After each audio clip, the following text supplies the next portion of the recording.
لله نحمده ونستعينه ونستغفره ونعوذ بالله من شرور أنفسنا ومن سيئات أعمالنا من يهده الله فلا مضل له ومن يضلل فلا هادي له وأشهد أن لا إله إلا الله وحده لا شريك له وأشهد أن محمدًا عبده ورسوله أما بعد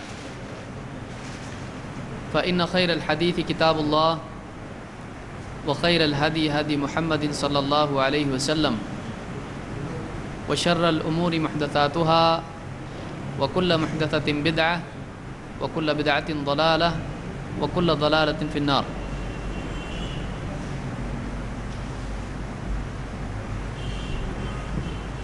قال النبي صلى الله عليه وسلم وإن لولدك عليك حقا.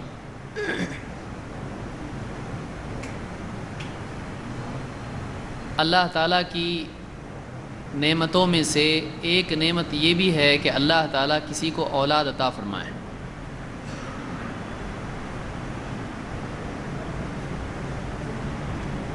اولاد کا ملنا یہ ہے کہ ایک انسان کے مرنے کے بعد اس کی نیکیوں کا سلسلہ جاری رہے. ایک آدمی کے ہاں جب اولاد ہوتی ہے تو پال پوس کر ان کو بڑا کرتا ہے. اولاد پر خرچ کرنا، اولاد کی تربیت کرنا، تکلیفوں سے ان کو بچانا، ان کو ادب سکھانا، ان کو دین سکھانا، ان کو زندگی کے اصول سکھانا، یہ خود ایک انسان کے لیے ثواب کی چیز ہوتا ہے. پھر اس کے بعد جب انسان دنیا سے چلا جاتا ہے اور اپنے پیچھے نیک اولاد چھوڑ جاتا ہے تو اولاد مرنے کے بعد، ماں باپ کے مرنے کے بعد ان کے احسانات کو یاد کر کے اللہ کے ہاں ان کی مغفرت اور ان کی نجات کے لیے خود ان کے لیے دعا کرتی ہے. اور نیک اولاد جو عمل کرتی ہے اگر اس کی دینداری میں والدین کا دخل ہو تو یقیناً مرنے کے بعد بھی اس کے اعمال میں والدین کا حصہ ہوتا ہے. اس اعتبار سے اسلام میں اولاد کی بہت اہمیت ہے اور اسلام نے تجرد کو پسند نہیں کیا ہے. ایک آدمی اکیلا رہے، نکاح نہ کرے اور بس اسی طرح سے زندگی گزار کے دنیا سے چلا جائے، یہ چیز اسلام میں پسندیدہ نہیں ہے. اگر سارے ہی لوگ ایسا سوچیں تو دنیا میں انسانوں کی نسل ختم ہو جائے گی. اسلام میں نکاح اور اولاد والی زندگی کو پسند کیا گیا ہے، اور نہ صرف یہ کہ پسند کیا گیا ہے بلکہ حدیث میں اللہ کے نبی صلی اللہ علیہ وسلم نے فرمایا، جس کو امام مسلم وغیرہ نے روایت کیا اور غالباً بخاری میں بھی ہے، کہ ایک انسان کا اپنی بیوی سے صحبت کرنا بھی صدقہ ہے، اس پر بھی اس کو صدقے کا ثواب ملتا ہے. تو اس اعتبار سے نکاح اور اولاد کی اسلام میں اہمیت صرف اس اعتبار سے نہیں ہے کہ انسانیت کا کارواں چلتا رہے، بلکہ اس اعتبار سے بھی ہے کہ ایک انسان ذمہ داریاں اٹھا کر اللہ کی ذمہ داری، اللہ کا بندہ ہونے کے اعتبار سے ذمہ داری ایک طرف ادا کرے، اور اسی طرح سے اپنے ماتحت اور اپنے ساتھ والوں کے حقوق ادا کرے، اور دین میں حقوق العباد اور حقوق اللہ ان دونوں کا اہتمام کرتے ہوئے اپنی زندگی کو قیامت کے دن ترازو میں، میزان میں تلنے کے اعتبار سے کامیاب ترین زندگی بنائے. اسلام میں ایسا نہیں کہ صرف اللہ اللہ کرتے رہے آدمی مسجد میں جا کے بیٹھ جائے. اور اسلام میں یہ بھی نہیں ہے کہ آدمی بس بیوی بچے ماں باپ بھائی بہن ان کی ذمہ داری ادا کرے اور اللہ کو بھول جائے۔ دینداری کا کمال یہ ہے کہ ایک طرف ایک انسان اللہ کا حق ادا کرے اور اسی کے ساتھ دوسری طرف اللہ کے بندے جن بندوں کا اس پر حق ہے ان کے حق ادا کرتا رہے۔ انہی میں انسان کی اولاد بھی ہے۔ اسی لیے اللہ کے نبی صلی اللہ علیہ وسلم نے ایک حدیث میں فرمایا وَإِنَّ لِوَلَدِكَ عَلَيْكَ حَقًّا، کہ تیرے اوپر تیری اولاد کا بھی حق ہے، تجھ پر تیری اولاد کا حق ہے۔ اس حدیث کو امام مسلم نے روایت کیا ہے۔ اور بچے کے پیدا ہونے کے بعد ہی سے اس کا سلسلہ شروع ہو جاتا ہے۔ ذمہ داریاں ویسے تو ولادت سے پہلے ہی شروع ہو جاتی ہیں، لیکن اسلامی اعمال جو شریعت میں آئے ہیں بچے کے پیدا ہونے کے بعد ہی سے اس کی ذمہ داری شروع ہو جاتی ہے۔ اور بہت سارے اعمال قرآن و سنت میں حدیثوں میں اللہ کے نبی صلی اللہ علیہ وسلم سے ثابت ہیں کہ کسی کے ہاں بچہ ہو جائے تو اس نے کیا کیا کرنا چاہیے۔ ان چیزوں میں سب سے اہم ترین چیز عقیقہ ہے۔ بچے کے سلسلے میں ایک عمل جو اسلام میں بتلایا گیا ہے کہ کسی کے ہاں بچہ ہو تو اس بچے کے سلسلے میں اس نے کس بات کا سب سے زیادہ خیال رکھنا چاہیے، تو وہ عقیقہ ہے۔ آج کی اس گفتگو میں اسی سے متعلق کچھ ہم باتیں دیکھیں گے کہ اسلام میں عقیقے کے کیا احکام ہیں۔ بہت سارے لوگ عقیقہ کہنے کی بجائے حقیقہ کہتے ہیں۔ عقیقہ عین سے ہے، وہ سمجھتے ہیں غالباً حقیقت سے کچھ اس کا تعلق ہوگا، یہ بھی حقیقت ہے زندگی کی۔ تو بہت سارے لوگ بول نہیں پاتے ہیں، بولتے ہیں حقیقہ ہے ہمارے بچے کا، تو یہ حقیقہ نہیں ہے، یہ عقیقہ ہے۔ تو اس میں عین اور قاف آ رہا ہے، جو بہت مشکل ہوتا ہے پڑھنے میں لوگوں کے لیے۔ عین بھی مشکل اور قاف بھی مشکل، دونوں ایک جگہ جمع ہو تو کتنا مشکل ہے، اور اس میں 2 بار قاف آ رہا ہے، عقیقہ۔ تو عقیقہ کیا ہے اور اس کے احکام کیا ہیں؟ بہت سارے لوگ اس سلسلے میں پریشان رہتے ہیں اور بہت ساری غلط باتیں لوگوں میں اس بارے میں معروف ہیں۔ تو آئیے دیکھتے ہیں آج کے درس میں کہ عقیقہ کے اسلام میں کیا احکام ہیں۔ سب سے پہلے عقیقہ کی حکمت اور اس کا حکم کیا ہے، کیوں عقیقہ ہے، اور عقیقہ واجب ہے، سنت ہے، مکروہ ہے، بس مباح ہے، کیا ہے شریعت میں اس کا کیا مرتبہ ہے۔ سب سے پہلے عقیقہ کے لغت میں معنی کیا ہے؟ ڈکشنری میں عقیقہ کہتے کس کو ہیں؟ ابن منظور کہتے ہیں اپنی ڈکشنری لسان العرب میں وقیل للذبیحة عقیقة لأنها تذبح فیشق حلقومها ومریئها وودجاها قطعا كما سمیت ذبیحة بالذبح وهو الشق۔ کہتے ہیں کہ ذبیحہ کو عقیقہ کہتے ہیں، جس جانور کو بچے کی پیدائش کے بعد اس کی طرف سے ذبح کیا جاتا ہے، اس جانور ہی کو عقیقہ کہا جاتا ہے۔ جیسے ذبیحہ کہتے ہیں، قربانی میں ہم ذبح کرتے ہیں تو اس کو ذبیحہ کہا جاتا ہے، اسی طرح سے بچے کے عقیقے میں جو جانور ذبح کیا جاتا ہے اس کو عقیقہ کہا جاتا ہے۔ لیکن عقیقہ کا جو ورڈ آیا ہے یہ عقہ سے آیا ہے، اور عقہ کے معنی عربی زبان میں شق کے ہوتے ہیں، یعنی پھٹنا، کٹنا، ٹوٹنا، اس معنی میں۔ تو یہاں پر کیوں کہا جاتا ہے اس کو عقیقہ، اس جانور کو بھی عقیقہ کیوں کہتے ہیں؟ اس لیے کہ اس کے حلق کو، اس کی 2 رگیں جو ہوتی ہیں، ان رگوں کو، اور اس کی جو یعنی دل کی طرف جانے والی نالی ہوتی ہے، یہ ساری رگوں کو کیا کیا جاتا ہے؟ اس کو قطع کیا جاتا ہے، اس کو کاٹا جاتا ہے۔ تو عربی زبان میں عقہ کا لفظ جو ہے یہ کاٹنے کے لیے آتا ہے، توڑنے کے لیے آتا ہے، پھاڑنے کے لیے آتا ہے، چیرنے کے لیے آتا ہے۔ اسی لیے والدین سے تعلق توڑنے کو عقوق الوالدین کہا جاتا ہے۔ قطیعۃ الرحم جس کو کہتے ہیں، رشتے توڑنا، جیسے صلہ رحمی ہم کہتے ہیں، صلہ کے معنی ہوتا ہے جوڑنا، اسی پر سے اس کا بالعکس اپوزٹ، اس کا الٹا قطع رحمی۔ قطع کا مطلب ہوتا ہے کٹ کرنا۔ تو یہاں پر عربی زبان کا بھی جو لفظ ہے وہ عقیقہ جو ہے یہ عقہ سے یعنی کٹ کرنا، لیکن کٹ کرنا کیا؟ جانور کی رگوں کو قطع کرنا، تو اس لیے اس کو کیا کہتے ہیں؟ عقیقہ۔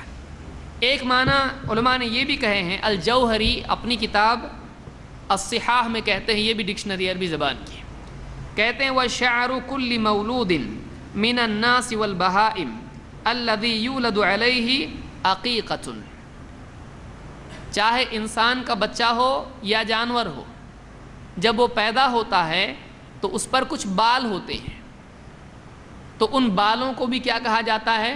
عقیقہ۔ کیوں؟ اس لیے کہ وہ جلد کو چیر کے باہر آتے ہیں۔ باہر کہاں سے آتے ہیں؟ اندر سے باہر آتے ہیں۔ تو ہم ایک دم روٹ سے دیکھ رہے ہیں عقیقہ آیا کدھر سے۔ تو عربی زبان میں عقہ کا مطلب ہوتا ہے قطع کرنا، پھاڑنا، چیرنا، قطع کرنا۔ تو بال بھی جو ہوتے ہیں بچے کے سر پر ہوتے ہیں، پیدا ہوتا ہے بچہ، اس کے سر پر تھوڑے بال ہوتے ہیں، اس کو بعد میں مونڈ دیا جاتا ہے عقیقہ ہی کے دن، تو ان بالوں کو بھی عقیقہ کہا جاتا ہے عربی زبان میں۔ وَمِنْهُ سُمِّيَتِ الشَّاةُ الَّتِي تُذْبَحُ عَنِ الْمَوْلُودِ يَوْمَ أُسْبُوعِهِ عَقِيقَةً، اور اسی سے لفظ جڑا ہوا ہے، اسی لیے اس بکری کو بھی عقیقہ کہا جاتا ہے جو بچے کی طرف سے 7ویں دن ذبح کی جاتی ہے۔ تو بیسیکلی یہ جو بال بچے کے سر پر ہوتے ہیں اس کی وجہ سے عقیقہ کہتے ہیں، اور اس دن کے ساتھ جڑی ہوئی جو بکری ہوتی ہے جس کو ذبح کیا جاتا ہے اس کو بھی کیا نام دیا جاتا ہے؟ عقیقہ۔ جیسے ذبیحہ ہے ویسے عقیقہ ہے۔ اور حدیث میں خود اللہ کے نبی صلی اللہ علیہ وسلم نے اس ذبح کرنے والی کی جانے والی بکری کو عقیقہ کہا گیا۔ آپ صلی اللہ علیہ وسلم نے خود عقیقہ کا لفظ اس کے لیے استعمال کیا ہے۔ مثال کے طور پر امام الطبرانی نے الکبیر میں ایک روایت نقل کی ہے، اللہ کے نبی صلی اللہ علیہ وسلم نے فرمایا عن الغلام عقیقتان وعن الجاریۃ عقیقۃ، لڑکے کی طرف سے 2 عقیقے ہیں اور لڑکی کی طرف سے 1 عقیقہ ہے۔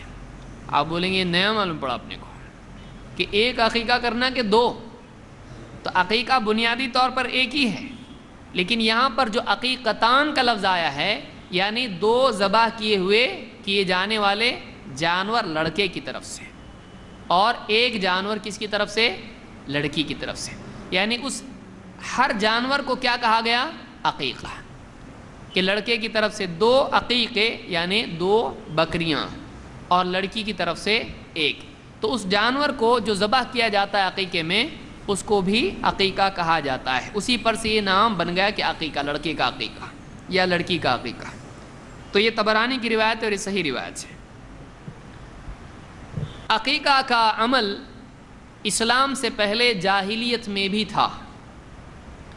ابو بریدہ رضی اللہ عنہ کہتے ہیں کننا فی الجاہلیۃ اذا ولد لأحدنا غلام ذبح شاة وَلَطَخَ رَأْسَهُ بِدَمِهَا، جاہلیت میں یعنی اسلام کے آنے سے پہلے کے دور میں جب لوگ شرک میں پڑے ہوئے تھے، کہتے ہیں کہ جب ہمارے ہاں کوئی لڑکا پیدا ہوتا تو ہم ایک بکری ذبح کرتے اور اس بکری کا خون لے کے بچے کے سر پہ ملتے ہیں۔ بکری ذبح کرنے کے بعد اس کا خون نکلتا ہے، وہ خون لے کے کیا کرتے تھے؟ بچے کے سر پہ لگاتے تھے۔ یہ عمل جاہلیت میں ہوتا تھا، اسلام نے اس کو منع کر دیا جیسا کہ آگے آئے گا۔ لیکن عقیقہ کا عمل جو جاہلیت میں تھا اسلام نے اس کو باقی رکھا کہ جانور بچے کی طرف سے جانور ذبح کیا جائے، لیکن اسلام نے اس کی شکل اور اس کی تفصیل بدل دی، جو جاہلیت میں چلتی تھی اس سے ہٹ کے حکم دیا گیا۔ اس کو امام ابو داؤد نے اپنی سنن میں ذکر کیا ہے اور یہ حدیث حسن صحیح ہے۔ تو اسے ایک بات یہ معلوم ہوئی کہ عقیقہ اسلام سے پہلے جاہلیت میں بھی تھا۔ عقیقے کی حکمت کیا ہے؟ کیوں عقیقہ کیوں؟ مختلف باتیں علماء نے کہی ہیں۔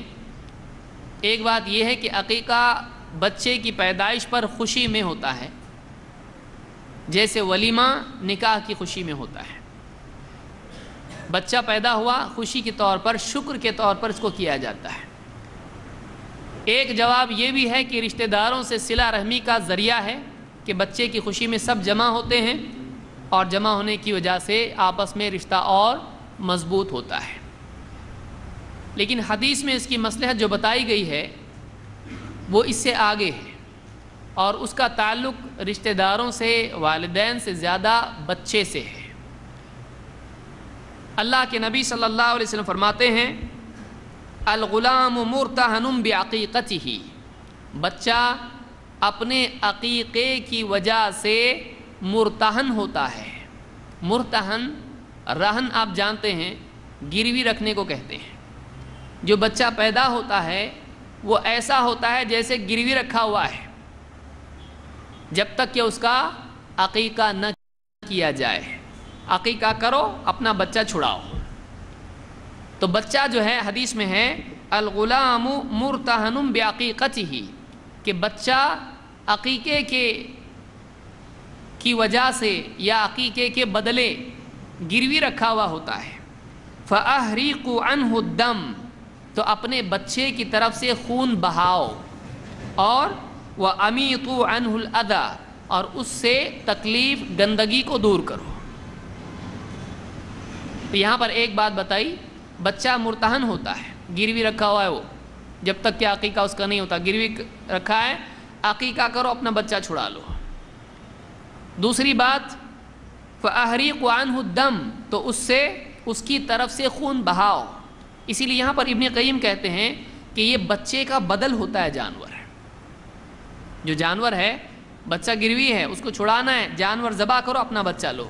تو کہتے ہیں یہ بچے کی گویا کہ ایک حفاظت ہوتی ہے، اور اس کی جان، یہ بچہ محفوظ پیدا ہوا، اس کی جان محفوظ رہی۔ اس لیے کہ پریگننسی میں آپ جانتے ہیں بہت رسکی سچویشن ہوتی ہے، ماں کے لیے بھی، بچے کے لیے بھی، بچ بھی سکتے ہیں، نہیں بھی بچ سکتے ہیں، جان کا معاملہ ہوتا ہے۔ تو صحیح سلامت بچہ پیدا ہو گیا تو اب اس کے اوپر شکر ضروری ہے اللہ کا۔ اب یہ گروی رکھا ہوا ہے، تو بچے کی طرف سے جانور ذبح کرو، خون بہاؤ، اور اس جان کے بدلے میں دوسری جان دو، ذبح کر کے اس کو آزاد کرا لو۔ ابن قیم رحمۃ اللہ علیہ اپنی کتاب میں تحفۃ المودود، یہ کتاب انہوں نے بچے ہی کے بارے میں لکھی ہے، فی احکام المولود، پیدا ہو شدہ بچے کے سلسلے میں کیا احکام ہیں، انہوں نے ساری باتیں اس میں بحث، بہت ساری لمبی بحثیں اس میں کی ہیں۔ ایک بات انہوں نے یہاں بیان کی ہے، یہاں پر آپ صلی اللہ علیہ وسلم فرماتے ہیں بچہ گروی رکھا ہوتا ہے عقیقے کے بدلے، تو اس کی طرف سے تم خون بہاؤ، اور وَأَمِيطُ عَنْهُ الْأَذَى، وَأَمِيطُ عَنْهُ الْأَذَى، اس کی طرف سے تکلیف کو تم دور کر دو۔ یہ تکلیف دور کرنا کیا ہے؟ یہ جو حدیث ہے امام البیہقی نے شعب الایمان میں اس کو ذکر کیا، اور یہ صحیح روایت ہے۔ بچے سے تکلیف دور کرو کا کیا مطلب ہے؟ ایک اور روایت جس کو امام الحاکم، ابن حبان اور بیہقی نے سنن میں ذکر کیا ہے، اللہ کے نبی صلی اللہ علیہ وسلم نے حسن اور حسین رضی اللہ تعالیٰ عنہ کے عقیقے کے سلسلے میں فرمایا وَأَمَرَ أَن يُمَاطَ عَنْ رَأْسِهِ الْأَذَى، کہ بچے کے سر سے اذا، اذا عربی زبان میں دو چیزوں کے لیے آتا ہے، ایک گندگی کے لیے اور ایک تکلیف کے لیے۔ پریشانی والی چیز، گندی چیز، لیے پیشاب پاخانہ جو ہوتا ہے اس کو اذا کہا جاتا ہے، حیض کا خون اس کو اذا کہا جاتا ہے، قُلْ هُوَ اذًا، اذا اس کو کہا جاتا ہے۔ یا اسی طرح سے بدن میں اگر کوئی فی رأسہ اذًا، حج کے ضمن میں آیا کہ جس کے سر میں تکلیف ہو، بیماری، زخم ہو، اس کو بھی کیا کہتے ہیں؟ اذا۔ تو گندگی اور تکلیف دونوں کے لیے عربی زبان میں اذا کا لفظ آتا ہے۔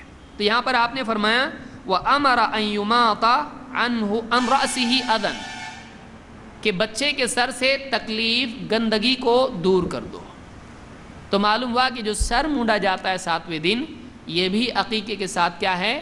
جڑا ہوا ہے۔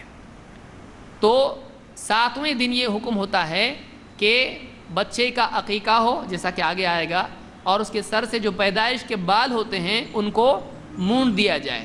آپ ڈاکٹر سے پوچھیں، وہ بھی آپ کو بتائیں گے یہ جو سکن ہوتی ہے اس کو صاف کرنا ضروری ہوتا ہے، اور سر اچھی طرح سے مونڈ دینے سے وہ سر بھی جو ہے صاف ہو جاتا ہے بالکل، تو یہ اس کے لیے ادا ہوتی ہے۔ بعض بچوں کو دیکھا گیا کہ ان کے سر نہیں مونڈا جاتا ہے تو سر میں بہت ساری گھموریاں اور بہت کچھ پریشانیاں ان کو ہو جاتی ہیں، تو سر مونڈ دینے سے سر کلین ہو جاتا ہے، اس لیے کہ وہ سکن کے ساتھ اس طرح سے نکل جاتا ہے سب کچھ۔ یہ حاکم کی روایت ہے اور دوسرے محدثین نے بھی اس کو روایت کیا ہے، یہ صحیح روایت ہے۔ تو معلوم ہوا کہ عقیقے کی حکمت یہ ہے، وجہ یہ ہے کہ بچہ اپنا چھڑاؤ، اپنا بچہ چھڑا لو۔ عقیقہ کیا ہے؟ سنت ہے، مستحب ہے، واجب ہے، حرام ہے، حلال ہے، کیا ہے؟ دلائل اور علماء کا قول، عام طور سے علماء اس طرف گئے ہیں کہ عقیقہ سنت ہے، لازم نہیں ہے، اور بعض علماء اس طرف گئے ہیں کہ عقیقہ مکروہ ہے، نہیں کرنا چاہیے۔ امام ابو حنیفہ اور صاحبین دونوں کا قول یہ ہے کہ مکروہ ہے، عقیقہ نہیں کرنا چاہیے، بہت ہوا تو ٹھیک ہے کرنا ہے کرو، لیکن نہیں کرنا اچھا ہے۔ اسی لیے بہت سارے ابتدائی مرحلے میں شروع کے حنفی علماء اس کو نہیں کہتے تھے، لیکن ملا علی قاری اور دوسرے علماء نے بعد میں کہا کہ نہیں، مولانا عبدالحی لکھنوی وغیرہ نے کہا کہ نہیں کرنا چاہیے عقیقہ، اس لیے کہ اس کے دلائل ہیں۔ تو آپ یہ بہت سارے مسائل اس طرح کے آپ اس میں غور کر سکتے ہیں کہ پچھلے علماء کا قول الگ تھا، بعد والوں کا الگ ہے۔ امام ابو حنیفہ عقیقے کے قائل نہیں ہیں، اسی طرح سے امام ابو حنیفہ کے شاگرد وہ بھی عقیقے کے قائل نہیں ہیں، انہوں نے کتاب الآثار وغیرہ میں لکھا ہے کہ نہیں کرنا چاہیے عقیقہ، لیکن دلیل کے اعتبار سے عقیقہ لازم ہے، کمپلسری ہے، چاہے آپ اس کو فرض کہیں چاہے آپ اس کو واجب کہیں، عقیقہ لازم ہے۔ کیا دلیل ہے؟ دلیل نمبر 1 یہی کہ اللہ کے نبی صلی اللہ علیہ وسلم نے کہا تمہارا بچہ الغلام مرتہن بعقیقتہ، ترمذی حاکم کی روایت ہے کہ بچہ اپنے عقیقے کے بدلے مرتہن ہوتا ہے، وہ رہن ہے، اس کو چھڑانا ہے، اس کو چھڑانا ضروری ہے۔ تو معلوم ہوا کہ اگر نہیں چھڑائیں گے وہ مرتہن ویسی رہے گا، تو اس کو چھڑانا ضروری ہے۔ یہ ترمذی اور حاکم کی روایت ہے، لیکن یہ اتنی واضح نہیں ہے۔ کوئی آدمی کہہ سکتا ٹھیک ہے نہیں چھڑائیں گے ہم چھوڑ دیں گے، لیکن ہر آدمی سمجھتا ہے کہ مرتہن اس کو بچانا ضروری ہے، اس کو لینا ضروری ہے۔ اپنا بچہ چھوڑ کے جا سکتا ہے کسی کے پاس؟ اس کو لینا ضروری ہے، آدمی اس کو ضروری سمجھتا ہے کہ اپنا بچہ اگر کہیں گروی ہو تو چھڑائیں گے کہ نہیں چھڑائیں گے؟ آپ چھڑائیں گے، ضروری سمجھتا ہے آدمی اس کو۔ نمبر 2 مسند احمد کی روایت ہے، آپ نے فرمایا العقیقۃ حق علی الغلام، عقیقہ غلام پر حق ہے۔ عربی زبان میں اور قرآن و سنت کے دلائل میں عام طور سے حق جب آتا ہے تو اس کے معنی عام طور سے علماء نے مراد لیے ہیں کہ جہاں حق آئے کا مطلب ہے کہ لازم ہوتا ہے۔ تو یہاں کہا گیا کہ العقیقۃ حق علی الغلام، کہ بچے پر عقیقہ لازم ہے۔ اس حدیث سے بعض علماء نے یہ بھی دلیل لی کہ اصلاً عقیقہ بچے پر ہے، کیونکہ وہ کس پر حق ہے؟ غلام پر ہے۔ تو بعد میں اگر کسی کے والدین نے اس کا عقیقہ نہیں کیا ہو تب بھی عقیقہ اس پر کیا ہوتا ہے؟ باقی رہتا ہے، اس نے خود اپنا عقیقہ کرنا چاہیے۔ سمجھ میں آ رہی بات؟ دیکھیے دلائل کیسے ہیں اور ان سے کیسا مطلب لیا جاتا ہے۔ تو یہاں پر بعض علماء نے کہا کہ عقیقہ کس پر ہے، آگے آئے گا وہ۔ تو یہاں پر اس حدیث سے بعض علماء نے دلیل لی العقیقۃ حق علی الغلام، عقیقہ لڑکے پر یا بچے پر حق ہے، اس پر اللہ کی طرف سے حق ہے۔ یہ مسند احمد کی روایت ہے۔ اور آگے آئیے، عائشہ رضی اللہ تعالیٰ فرماتی ہیں ان رسول اللہ صلی اللہ علیہ وسلم امرہم عن الغلام شاتان مکافئتان وعن الجاریۃ شات۔ بعض لوگوں نے مجھ سے پوچھا آپ عقیقے میں لیں گے کیا، اتنا کیا ہے عقیقے میں؟ 2-3 لوگوں نے مجھ سے پوچھا۔ میں نے کہا عقیقے میں اتنا ہے کہ ٹائم معلوم نہیں پورا ہوگا کہ نہیں ہوگا۔ اسلام ایک ایسا دین ہے کہ آپ دیکھیے کہ ایک چھوٹی چھوٹی چیز جس کو کسی دین میں اس کا تصور نہیں ہے، اسلام میں اس کے بارے میں اتنا مواد ہے، اتنی تفصیل ہے، اتنے احکام ہیں اس کے، اتنا پیارا دین اللہ تعالیٰ نے ہم کو دیا ہے، لیکن ہم فلاں کی اور فلاں قوموں کی نقالی کر کے ان کے ساتھ وہ بندر تو ہم بھی ویسے بننے کی کوشش کریں، بہت شرم کی بات ہے۔ ہماری اپنی ایک تہذیب ہے، ہمارا ایک اپنا دین ہے، ہمارے اپنے احکام ہیں۔ ایک آدمی دین کو سیکھے اور اس کے مطابق عمل کرے۔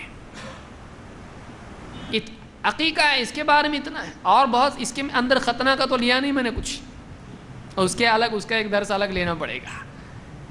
یہ صرف عقیقہ کے بارے میں ہے. ابھی بچہ پیدا ہوا ہے، 7واں دن نہیں ہے، ابھی 7ویں دن کے بارے میں اتنا ہے.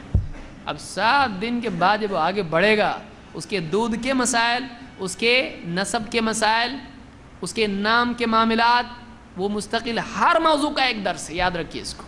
صرف نام کے اوپر ایک درس ہو سکتا ہے، اس کی ختنہ کے بارے میں ایک درس ہوگا. تو ایسا ہر موضوع کے اوپر مستقل، یعنی علماء نے کتابیں لکھی ہیں اور اتنا مواد اسلام میں ہے. افسوس یہ ہے کہ اس دور میں آ کے آدمی neutron, proton, electron, photon, micron اور کیا کیا کون سا کون کر رہا ہے. لیکن ہمارا نبی کون، ہم کو اللہ کون، کچھ معلوم نہیں اس کو. باقی سب کون معلوم ہے اس کو.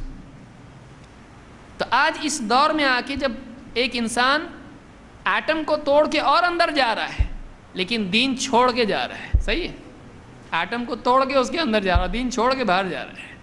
کہاں جا رہا ہے، کیا ہوگا؟ بہت افسوس ہے. اور ذلت، مسلمانوں کی ذلت کے بڑے اسباب میں سے یہ بھی ہے. جتنا آدمی دین سے بھاگے گا اتنا عزت اس سے بھاگے گی. جتنا آدمی دین سے حضرت عمر کا قول یاد رکھیے. یہ ضمن ذہن میں آ جاتی ہے کچھ بات ایسی تو اچھا لگتا بولنے کو. حضرت عمر نے کیا کہا تھا؟ ہم ذلیل تھے، اللہ تعالیٰ نے اس اسلام کے ذریعے سے ہم کو عزت دی. اگر ہم اسلام کی بجائے کسی اور چیز کے ذریعے سے عزت حاصل کرنا چاہیں گے اللہ پھر سے ہم کو ذلیل کر دے گا. حضرت عمر نے جو جملہ کہا تھا ہم اس کی مثال ہیں. ہم اس کا، یعنی اس کو واقعی صحیح ہے کہ نہیں، اس کی ویریفیکیشن ہم سے کیا جا سکتا ہے. آج مسلمانوں کے حال سے اس قول کو ویریفائی کر سکتے ہیں. اللہ تعالیٰ مسلمانوں کو جاگنے کی توفیق عطا فرمائے. تو یہاں پر اللہ کے رسول صلی اللہ علیہ وسلم کی اس حدیث سے معلوم ہوتا ہے کہ آپ نے عقیقہ کا حکم دیا ہے، اور جس چیز کا اللہ کے نبی صلی اللہ علیہ وسلم حکم دے دیں وہ لازم ہوتا ہے. اس کو میں بعد میں سمجھاتا ہوں. حدیث کیا ہے؟ فرماتی ہیں ان رسول اللہ صلی اللہ علیہ وسلم امرہم، لوگوں کو اللہ کے نبی صلی اللہ علیہ وسلم نے حکم دیا، عن الغلام شاتان مکافئتان، لڑکے کی طرف سے 2 برابر کی بکریاں ذبح کیے جائیں گی. لڑکے کی طرف سے 2 برابر بکریاں، ایکول، اس پہ میں بعد میں آؤں گا. وعن الجاریۃ شاۃ، اور لڑکی کی طرف سے 1 بکری. تو اس کا آپ نے کیا کیا؟ حکم دیا. حکم دینے سے وہ چیز لازم ہو جاتی ہے. یہ حدیث ترمذی کی اور صحیح روایت ہے. حکم دینے سے لازم ہوتا ہے کہ کیا دلیل ہے؟ قرآن میں بھی حدیث میں بھی ہے. اللہ تعالیٰ فرماتا ہے فَلْيَحْذَرِ الَّذِينَ يُخَالِفُونَ عَنْ أَمْرِهِ أَن تُصِيبَهُمْ فِتْنَةٌ، جو لوگ اس رسول کے حکم کی خلاف ورزی کرتے ہیں ان کو ڈرنا چاہیے کہ کہیں ان پہ فتنہ نہ آ جائے. او یصیبہم عذاب علیم، کہیں ایسا نہ ہو، انہیں ڈرنا چاہیے کہ کہیں ان پر عذاب نہ آ جائے. تو رسول کے حکم کی خلاف ورزی، رسول کے حکم کی مخالفت کرنے پر ڈرایا اللہ نے. تو معلوم ہے رسول کا حکم لازم ہوتا ہے. نمبر 2، حدیث سے دلیل کیا ہے؟ حکم لازم ہوتا ہے.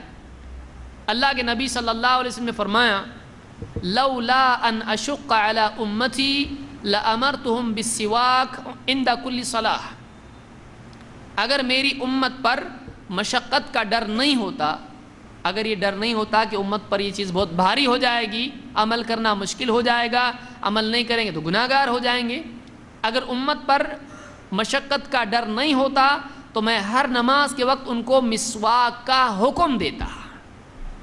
حکم کیوں نہیں دیا؟ حکم دیں گے تو لازم ہوگا، لازم ہوگا تو ہر وقت کرنا پڑے گا، نہیں کر پائیں گے تکلیف ہوگی، تکلیف گناہ ہو جائے گا. تو نہیں دیا حکم تاکہ لازم نہ ہو جائے. معلوم اللہ کہ نبی صلی اللہ علیہ وسلم اگر ایک حکم دیں تو وہ کیا ہو جاتا ہے؟ لازم ہو جاتا ہے. یہ اصول ہے. تو یہاں پر حضرت عائشہ فرماتی ہیں کہ اللہ کے نبی صلی اللہ علیہ وسلم نے مسلمانوں کو حکم دیا کہ لڑکے کی طرف سے 2 بکریاں، لڑکی کی طرف سے 1 بکری. یہ ترمذی کی روایت ہے. اور اسی طرح سے ایک روایت میں جو اس سے پہلے گزری، بخاری کی روایت میں آپ نے فرمایا مع الغلام عقیقہ، ہر بچے کے ساتھ عقیقہ ہے. تو اس کو یہ الفاظ خود بتا رہے ہیں، بچے کے ساتھ عقیقہ ہے.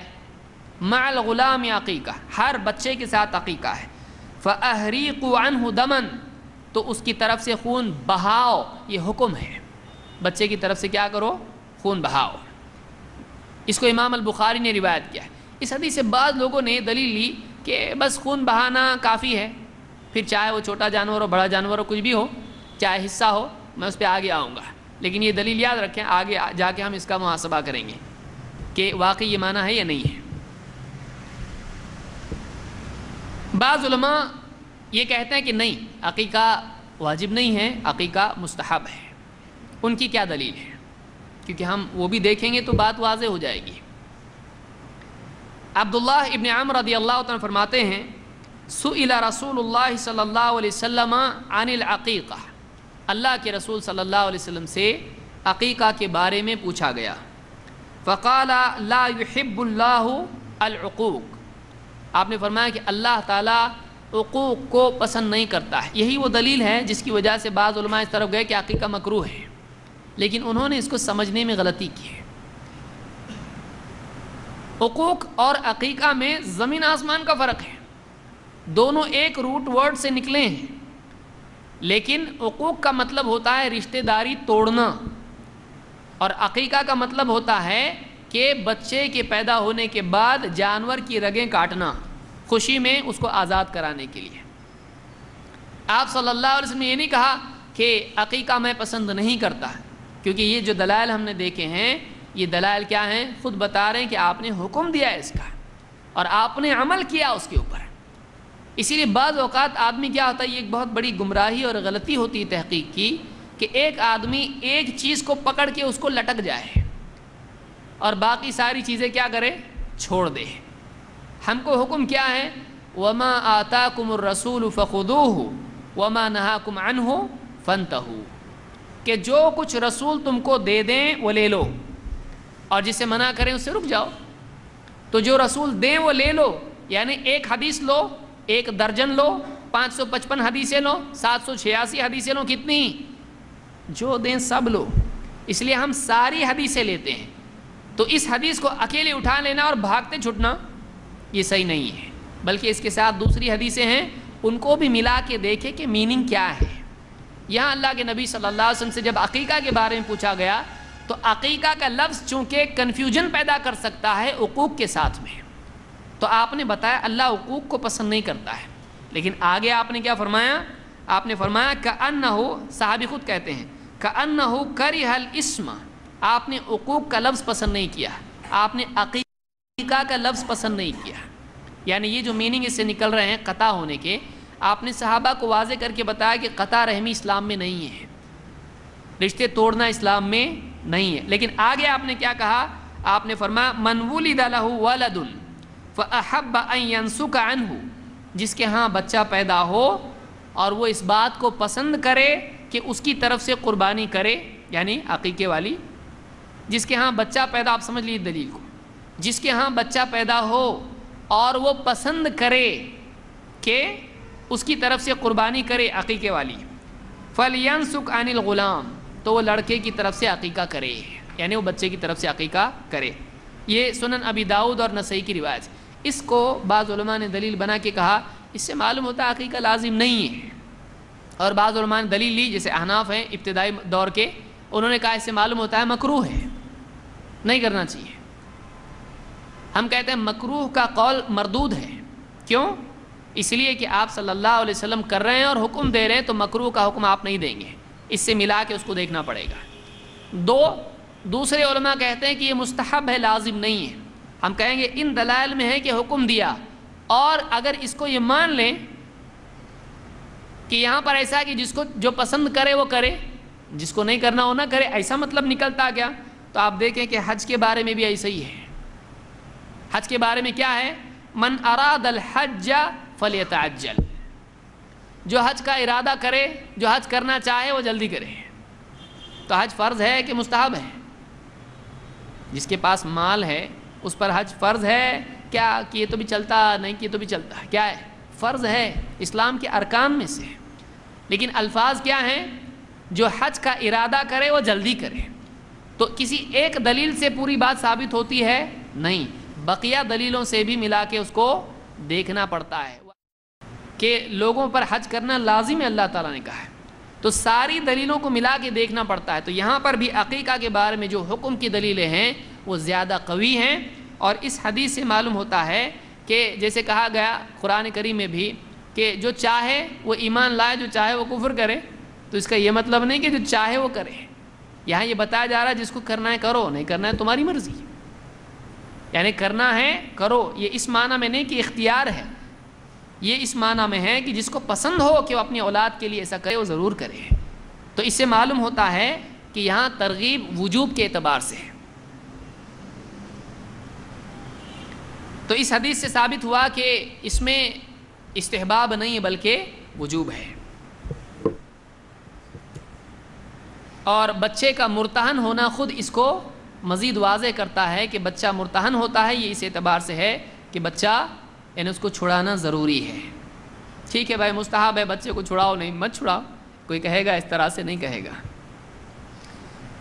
کیا عقیقہ کی بجائے صرف صدقہ چل جائے گا؟ کوئی آدمی کہہ سکتا ہے کہ بھائی اتنا جانور ذبح کرنے کی کیا ضرورت ہے، لوگوں کو کھلاؤ کھانا، ویفرز کھلاؤ، مٹھائی کھلاؤ، لڑکی جلیبی کھلاؤ، لڑکا ہے لڈو کھلاؤ، پیڑے کھلاؤ. تو کھلا دینے میں کیا جاتا ہے؟ ذبح کرنا ہی ضروری کیوں؟ جیو ہتیا کیوں؟ ایک جان ہے بیچاری اچھی، اس کے لیے دوسری جان کیوں؟ جان بناؤ جان بڑھاؤ. تو ایسا اگر کسی کا کہنا ہو تو اس کے لیے اس کے پاس دلیل بھی ہے. بعض لوگوں نے اس سے بھی شبہ ہوتا ہے کہ واقعی عقیقہ لازم ہے یا صدقہ کی، یہ تو بھی چلتا ہے. بعض لوگ اس دلیل کی وجہ سے غلط فہمی میں پڑے. کیا دلیل ہے؟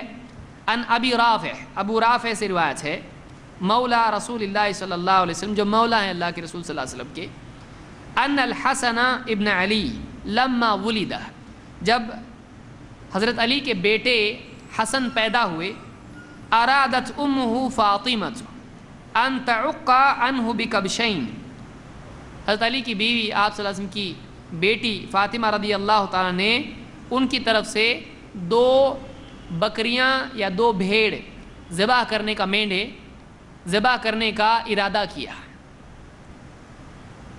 فقال لا تعقی عنہ، آپ صلی اللہ علیہ وسلم نے کہا عقیقہ مت کرو، اس کا عقیقہ مت کرو. ولیکن احلقی شعر رأسہ، بلکہ بس اتنا کرو کہ اس کا سر مونڈ دو، سر کے بال مونڈ دو، عقیقہ مت کرو.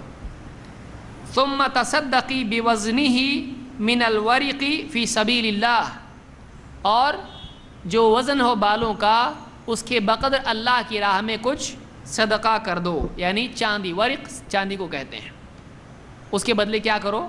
چاندی صدقہ کر دو. اور آج بھی یہ کرنا چاہیے. بچہ پیدا ہونے کے بعد 7ویں دن اس کا سر مونڈ دیا جائے اور جتنے بال ہیں اس کے بقدر چاندی صدقہ کیا جائے.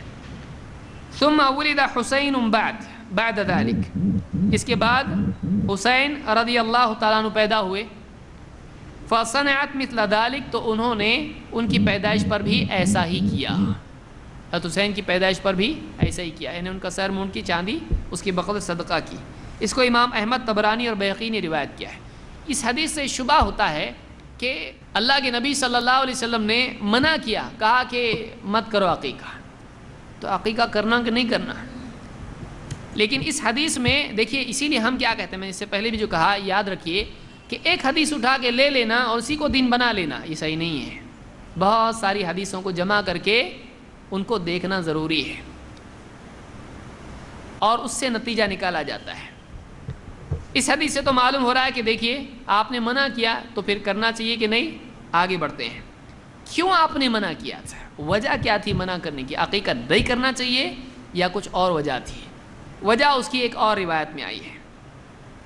حضرت عائشہ رضی اللہ تعالیٰ فرماتی ہیں، عقا رسول اللہ صلی اللہ علیہ وسلم عن حسن و حسین یوم السابع، اللہ کے رسول صلی اللہ علیہ وسلم نے حسن اور حسین رضی اللہ تعالیٰ کا عقیقہ کیا تھا 7ویں دن.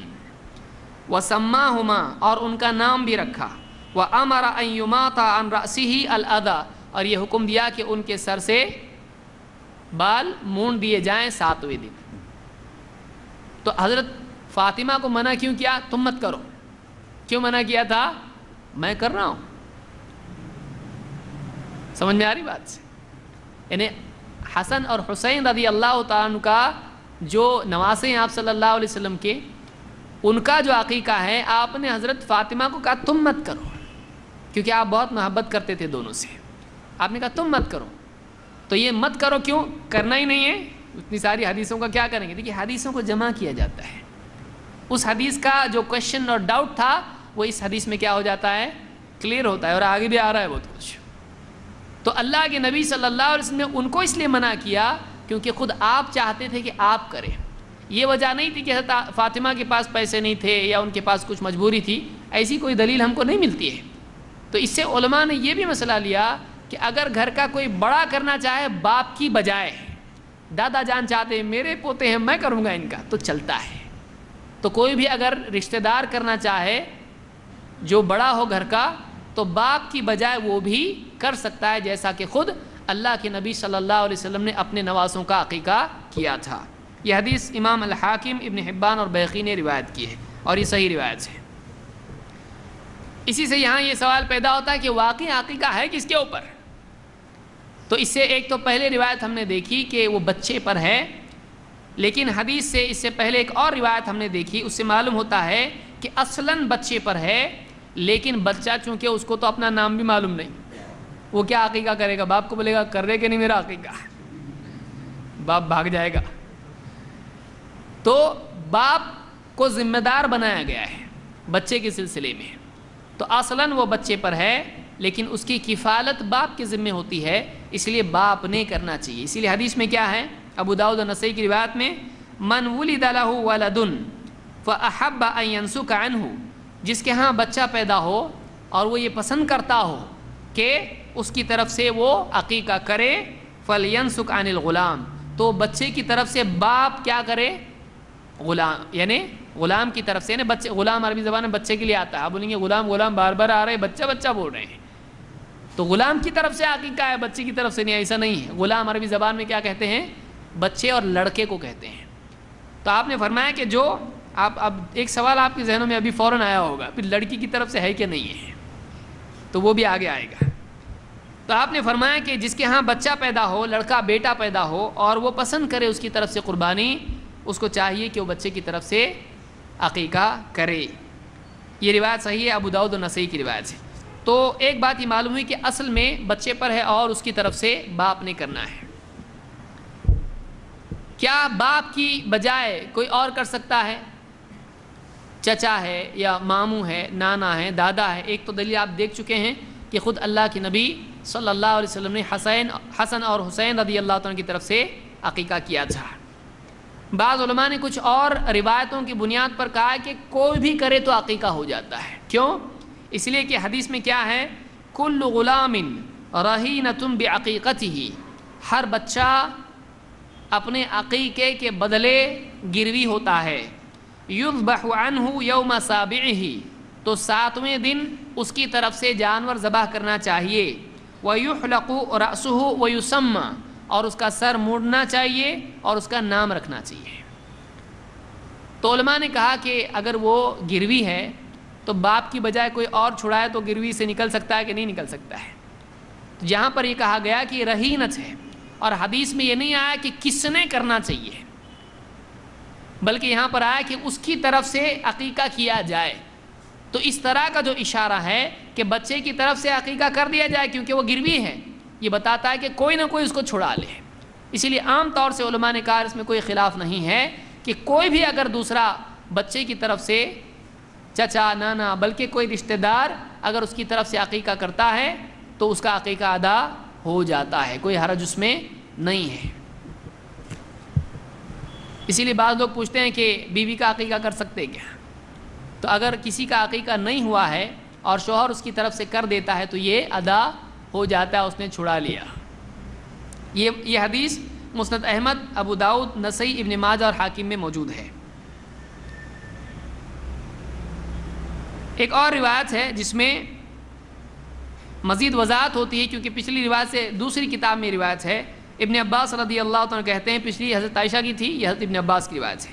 کہتے ہیں کہ عق رسول اللہ صلی اللہ علیہ وسلم عن الحسن والحسین رضی اللہ عنہما بکبشین کبشین. اللہ کے رسول صلی اللہ علیہ وسلم نے حسن اور حسین رضی اللہ عنہما کی طرف سے کبشین عقیقے میں ذبح کی. کبش کہتے ہیں بھیڑ کو، دمبا، مینڈھا. تو اللہ کے نبی صلی اللہ علیہ وسلم نے حسن و حسین رضی اللہ تعالیٰ عنہ کی طرف سے کیا کیے؟ 2 بھیڑ یا مینڈے ذبح کیے. اسی کئی باتیں معلوم ہوئی. نمبر 1، مینڈا بھی ذبح کیا جا سکتا ہے، مینڈا ذبح کیا جا سکتا ہے. دوسری بات، ایک سے زیادہ بچے کی طرف سے آپ صلی اللہ علیہ وسلم نے اپنے نوازوں کی طرف سے یعنی ان کا عقیقہ کیا، اور آپ نے 2 مینڈے دونوں کی طرف سے ذبح کیے، یعنی لڑکوں کی طرف سے کتنے ہوئے؟ 2. یہ نسائی کی روایت ہے اور صحیح روایت ہے. بعض روایتوں میں آیا کہ ایک بھی جانور اگر ذبح کرتے ہیں تو چلتا ہے، اور بعض صحابہ سے بھی عمل ملتا ہے کہ اگر ایک بکری ذبح کر دیں تو بھی چلتا ہے. اس سلسلے میں صحیح بات کیا ہے؟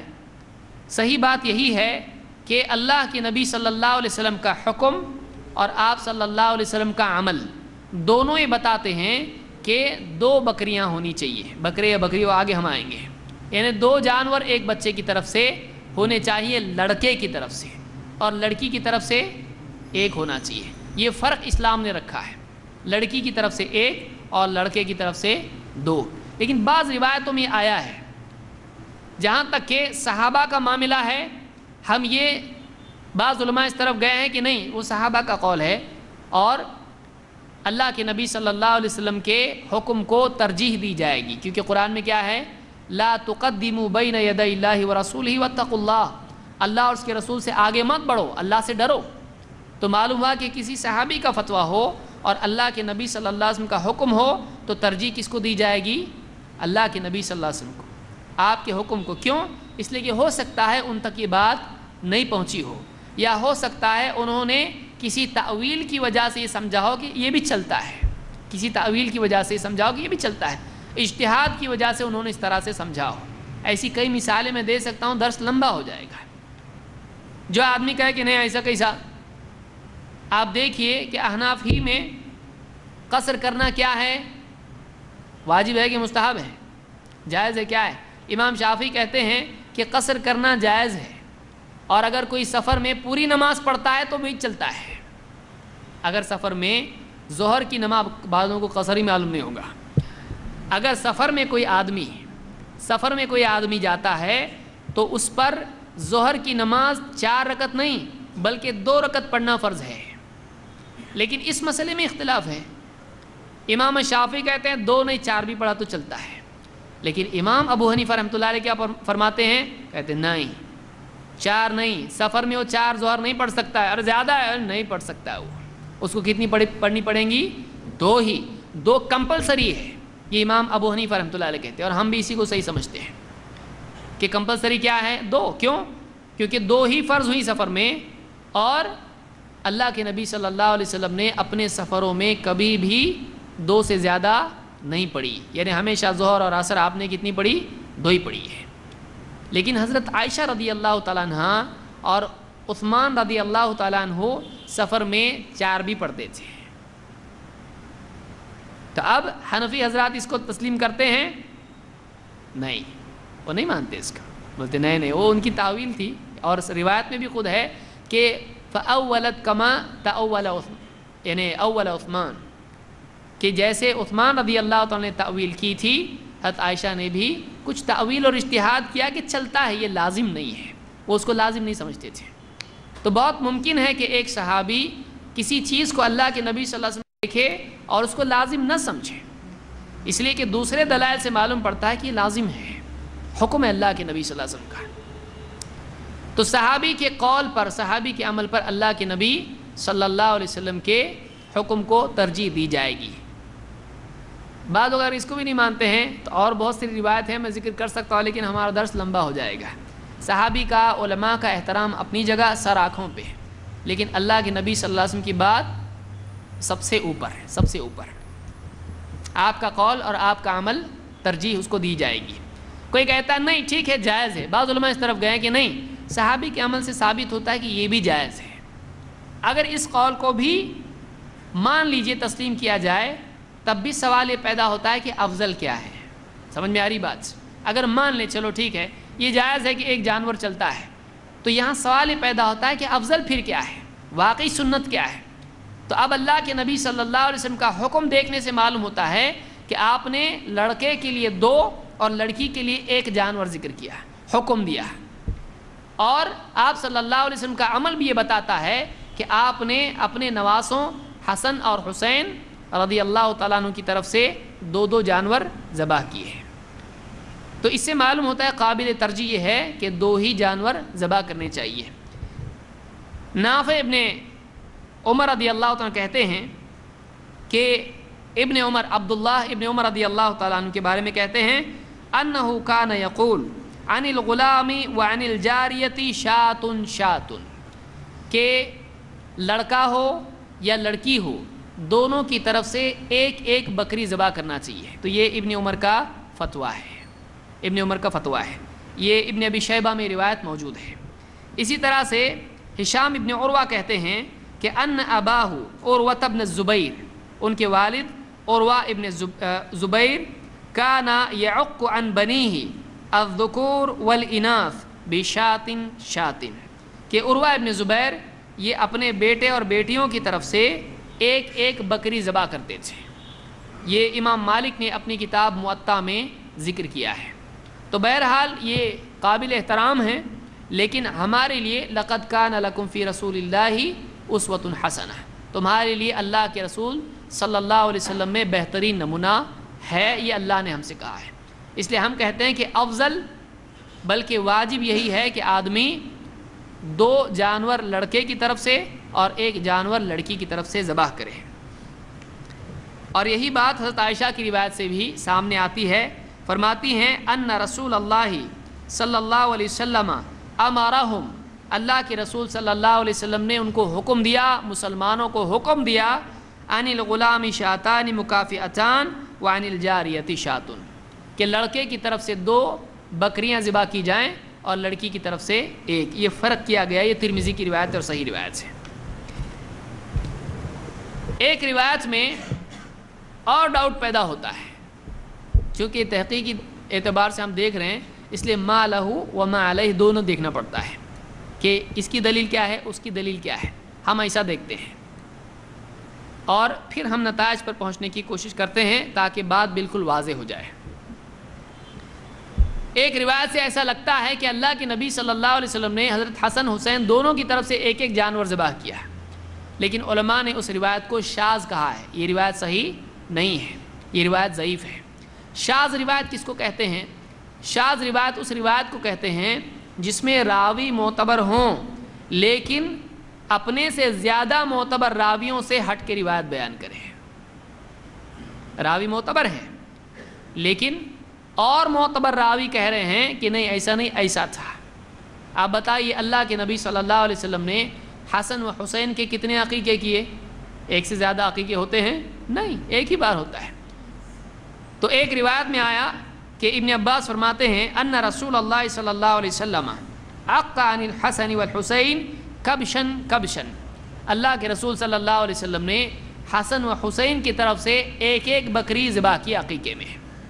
لیکن اس سے زیادہ مضبوط روایت ہے جو سنن نسائی کی ہے، خود ابن عباس ہی کہتے ہیں عق رسول اللہ صلی اللہ علیہ وسلم عن الحسن والحسین رضی اللہ عنہما بکبشین کبشین، کہ اللہ کے رسول صلی اللہ علیہ وسلم نے حسن و حسین کی طرف سے 2 مینڈھے 2 جانور ذبح کیے۔ تو آپ بتائیے 1 کیے کہ 2 کیے؟ روایات میں جب اس طرح سے تضاد ہو جائے تو دیکھا جاتا ہے کہ کون سی روایت کیا ہے، مضبوط ہے، کون سی روایت قوی ہے سند کے اعتبار سے۔ یہاں یہ نہیں بول سکتے ہیں کہ 1 بار 1 کیے، 1 بار 2 کیے، ایسا نہیں بول سکتے ہیں۔ کیوں؟ عقیقہ کتنی بار ہوا؟ 1 بار، یا تو 1 کیے یا تو 2 کیے۔ تو ایسی صورت میں ترجیح دینا پڑتا ہے۔ اس لیے علماء نے کہا کہ یہاں پر 2 والی روایت قوی ہے، اس لیے کہ اس کے راوی قوی ہیں اس کے مقابلے میں۔ نمبر 2، آپ صلی اللہ علیہ وسلم کا حکم بھی کیا ہے؟ دوسری سپورٹیو روایتیں ہیں، آپ نے حکم کیا دیا؟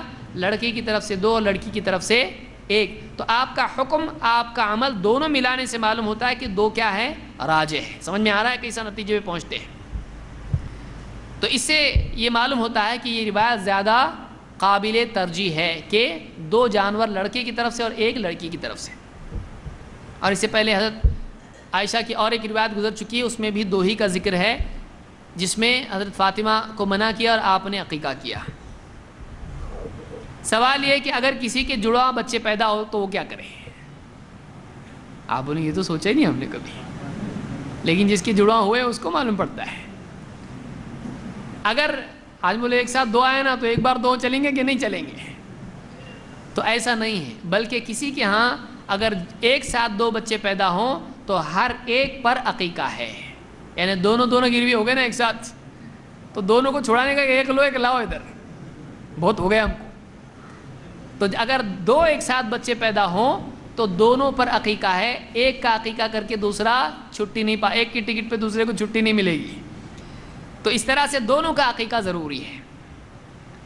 ابن عبد البر اپنی کتاب التمہید میں کہتے ہیں، جو موطا کی شرح ہے، کہتے ہیں کہ وقال اللیث ابن سعد فی المرأة تلد ولدین فی بطن واحد انه يعق عن كل واحد منهما. لیث ابن سعد، امام اللیث ابن سعد، یہ بڑے امام گزرے ہیں، لوگوں کو معلوم ہی نہیں یہ بھی کوئی امام تھے کہ نہیں تھے. لیث ابن سعد کون ہیں؟ لیث ابن سعد وہ امام ہیں کہ جن سے ملاقات کے بعد جو مصر کے امام تھے، امام شافعی نے اپنے کئی اقوال چھوڑ دیے اور نیا قول اختیار کیا. یہ ایسے ٹاپ لیول کے امام ہیں لیث ابن سعد. یہ مصر کے رہنے والے تھے. امام شافعی کے بارے میں مشہور ہے کہ ان کے 2 فتوے اکثر ملتے ہیں. ایک ہی چیز کے بارے میں امام شافعی کے کیا ہیں، ہمیشہ بہت ساری چیزوں میں 2 فتوے ملتے ہیں الگ الگ. ایک کو کہتے ہیں قول قدیم اور ایک کو کہتے ہیں، دوسرے کو کہتے ہیں قول جدید. پرانا قول، نیا قول. ہم نے اس سے پہلے دیکھا رجوع. امام شافعی نے کئی اقوال سے اپنے رجوع کیا. کیوں کیا؟ جب مصر گئے، لیث ابن سعد سے ملاقات ہوئی، کافی بحث مباحثہ ہوا، ان سے کئی روایتیں ملی، تو امام شافعی نے اپنے کئی اقوال سے رجوع کیا. تو یہ وہ امام ہیں. تو کہتے ہیں لیث ابن سعد نے کہا کہ ایک عورت، یہ بہت بڑے فقیہ تھے اور بہت اونچے درجے کے امام تھے، لیکن لوگوں کو معلوم نہیں. لوگ 4 ہی کو پکڑے ہوئے ہیں. ہم کہتے ہیں 4 سے تھوڑا باہر نکلو، اور بھی امام ہیں، بہت امام ہیں. لوگ بولتے ہیں 4 امام کو نہیں مانتے. ہم بولتے ہیں 4 کو نہیں، ہم ساروں کو مانتے ہیں.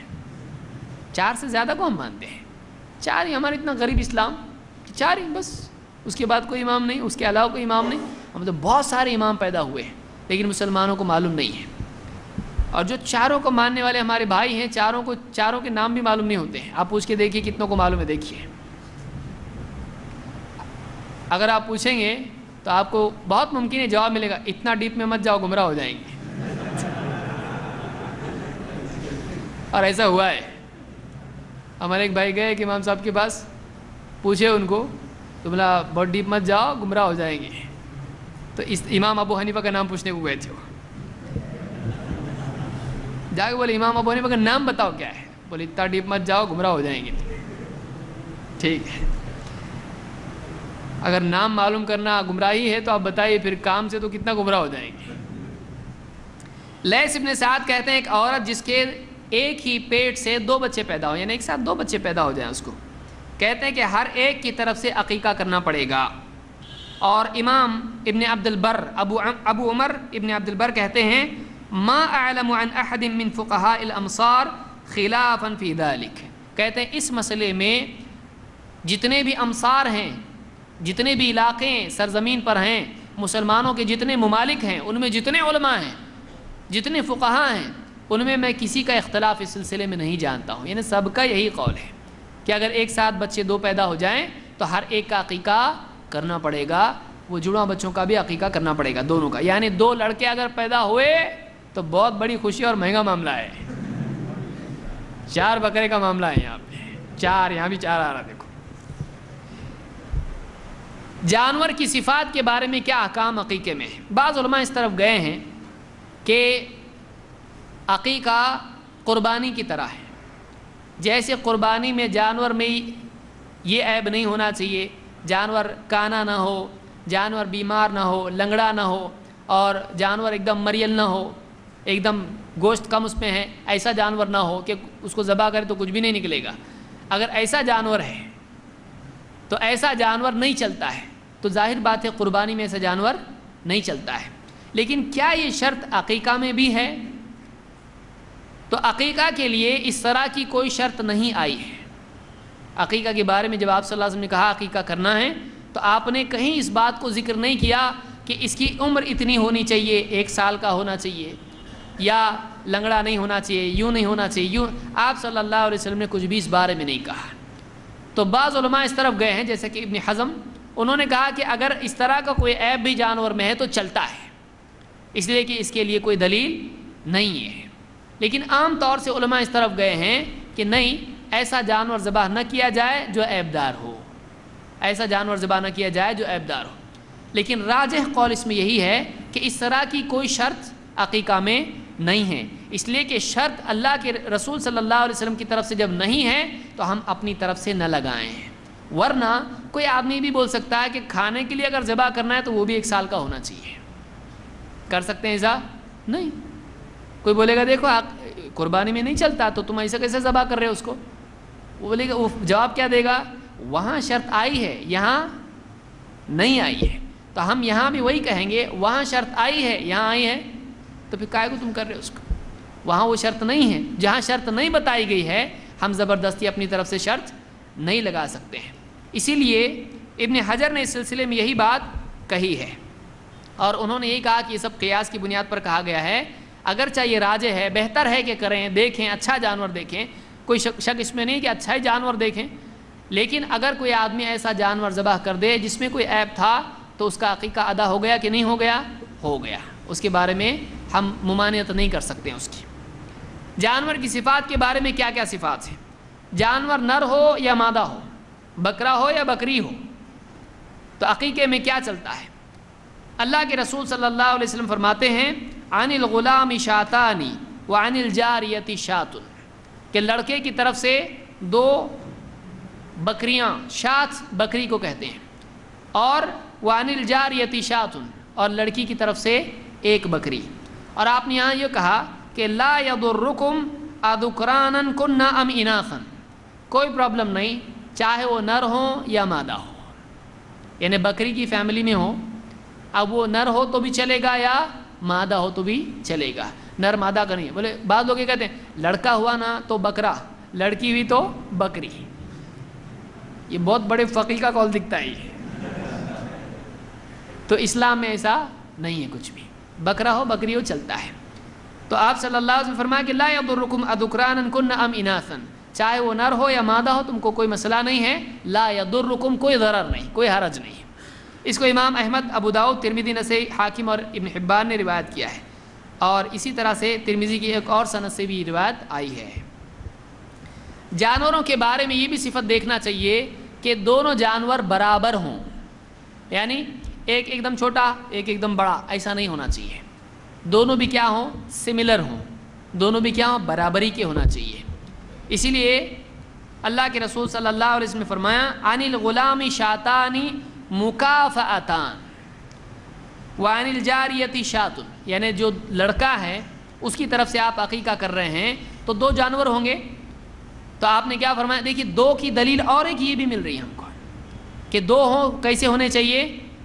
برابر ہونا چاہیے۔ اگر ایک ہی ہوتا تو برابر کا مسئلہ ہی نہیں ہے، لیکن آپ نے کیا کہا؟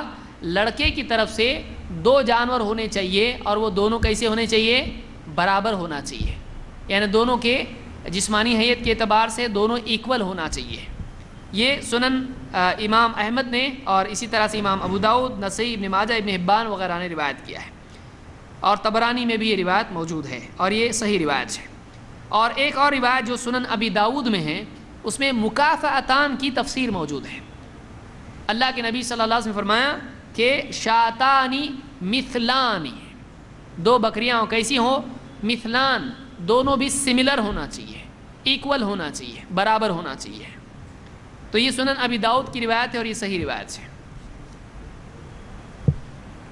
بعض علماء اس طرف گئے جیسا کہ میں نے پہلے ذکر کیا کہ عقیقہ قربانی کی طرح ہے، یعنی ضحایہ کی طرح ہے، جو ہم عید الاضحیٰ میں ذبح کرتے ہیں تو عقیقہ بھی اسی طرح سے ہے۔ تو انہوں نے وہ ساری شرطیں عقیقہ پر قیاس کی ہیں اور اسی کے مطابق کہا ہے کہ یہ نہیں چلتا، یہ چلتا، یہ نہیں چلتا، یہ چلتا ہے۔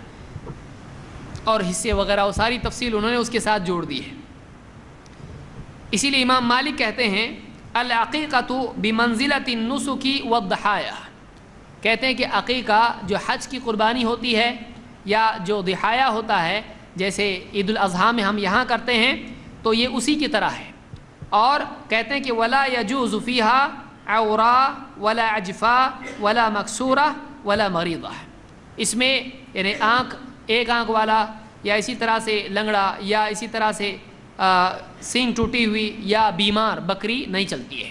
یہ کون کہتا ہے؟ امام مالک کہتے ہیں، اور یہ تحفۃ المودود میں ابن قیم نے اس کو ذکر کیا ہے، لیکن یہ امام مالک کا قول ہے۔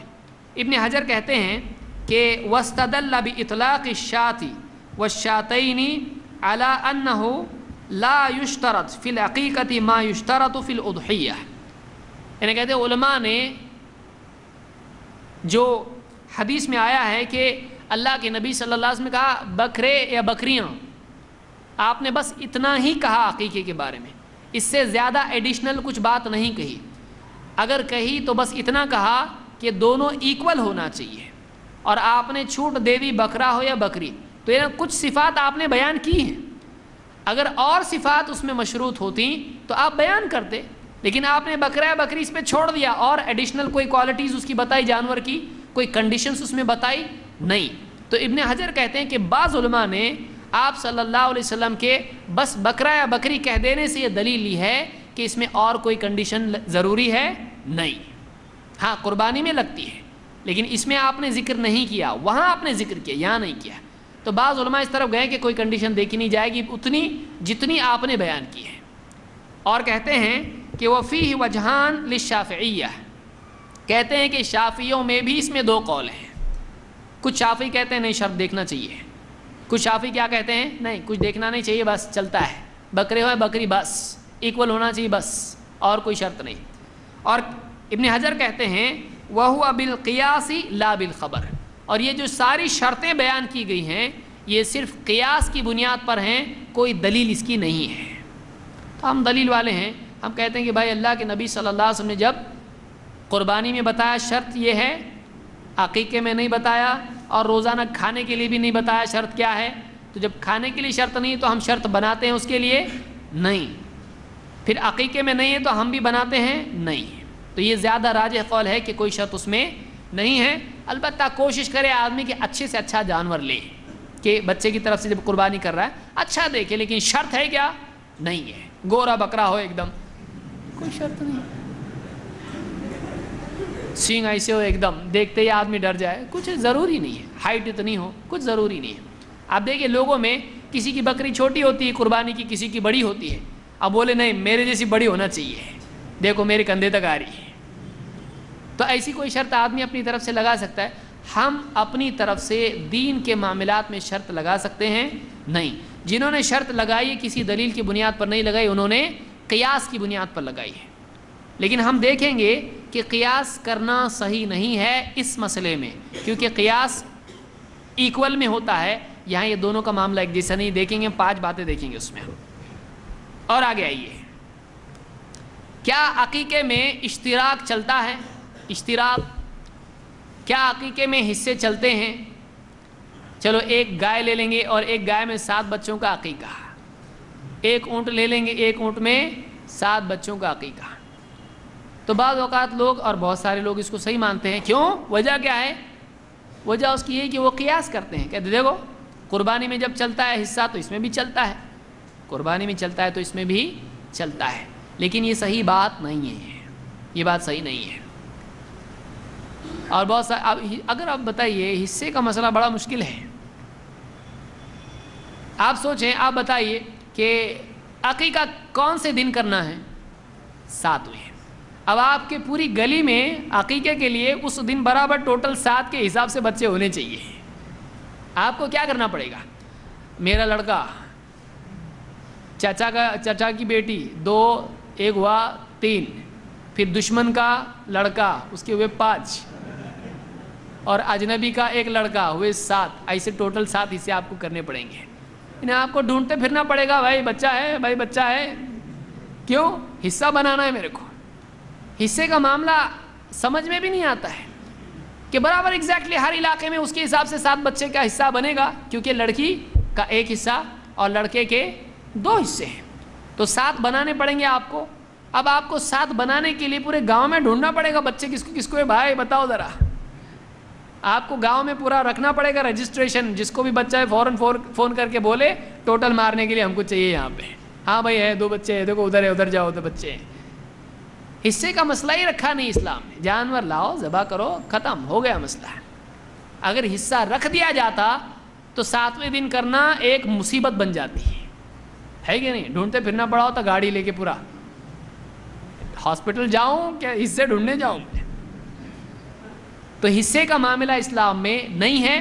جنہوں نے حصے کا فتویٰ دیا ہے وہ قیاس کے اوپر، یعنی جو قربانی اس پر قیاس کیا انہوں نے اس کو، اسی لیے امام احمد نے اس کو قبول نہیں کیا ہے۔ 4 اماموں میں سے امام احمد کیا کہتے ہیں، ان سے پوچھا گیا کہ کیا حصے لے سکتے ہیں بڑے جانور میں، انہوں نے کہا لم اسمع فی ذلک بشیء، اس بارے میں کوئی دلیل میں نے آج تک سنی نہیں، یعنی اس کا عمل ہی نہیں۔ اور آپ ایک دلیل بتا دیں، اللہ کے نبی صلی اللہ علیہ وسلم اور صحابہ میں سے کسی نے حصے لیے ہوں عقیقہ میں، کوئی دلیل اس کی نہیں ہے۔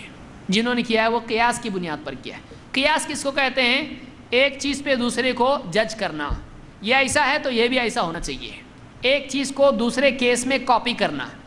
اب یہ پورا سمجھانے کو ٹائم لگے گا قیاس کیا ہے۔ قیاس یہ ہے کہ ایک کیس کو دیکھنا اور بعد میں ایک دوسرا کیس اس جیسا آئے تو اس کا حکم اس پہ فٹ کرنا، تو اس کو قیاس کہتے ہیں۔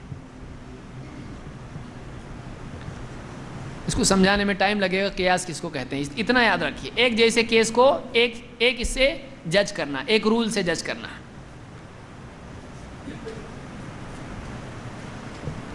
ابن قیم کہتے ہیں سنت رسول اللہ صلی اللہ علیہ وسلم احق و اولا ان تتبع، اللہ کے رسول صلی اللہ علیہ وسلم کی سنت زیادہ حقدار ہے کہ اس کی اتباع کی جائے۔ اللہ کے رسول صلی اللہ علیہ وسلم کی سنت کیا ہے، آپ کا طریقہ کیا ہے؟ لڑکے کی طرف سے 2 بکرے یا بکری اور لڑکی کی طرف سے 1، یہ زیادہ حقدار ہے کہ ہم اس پر چلیں۔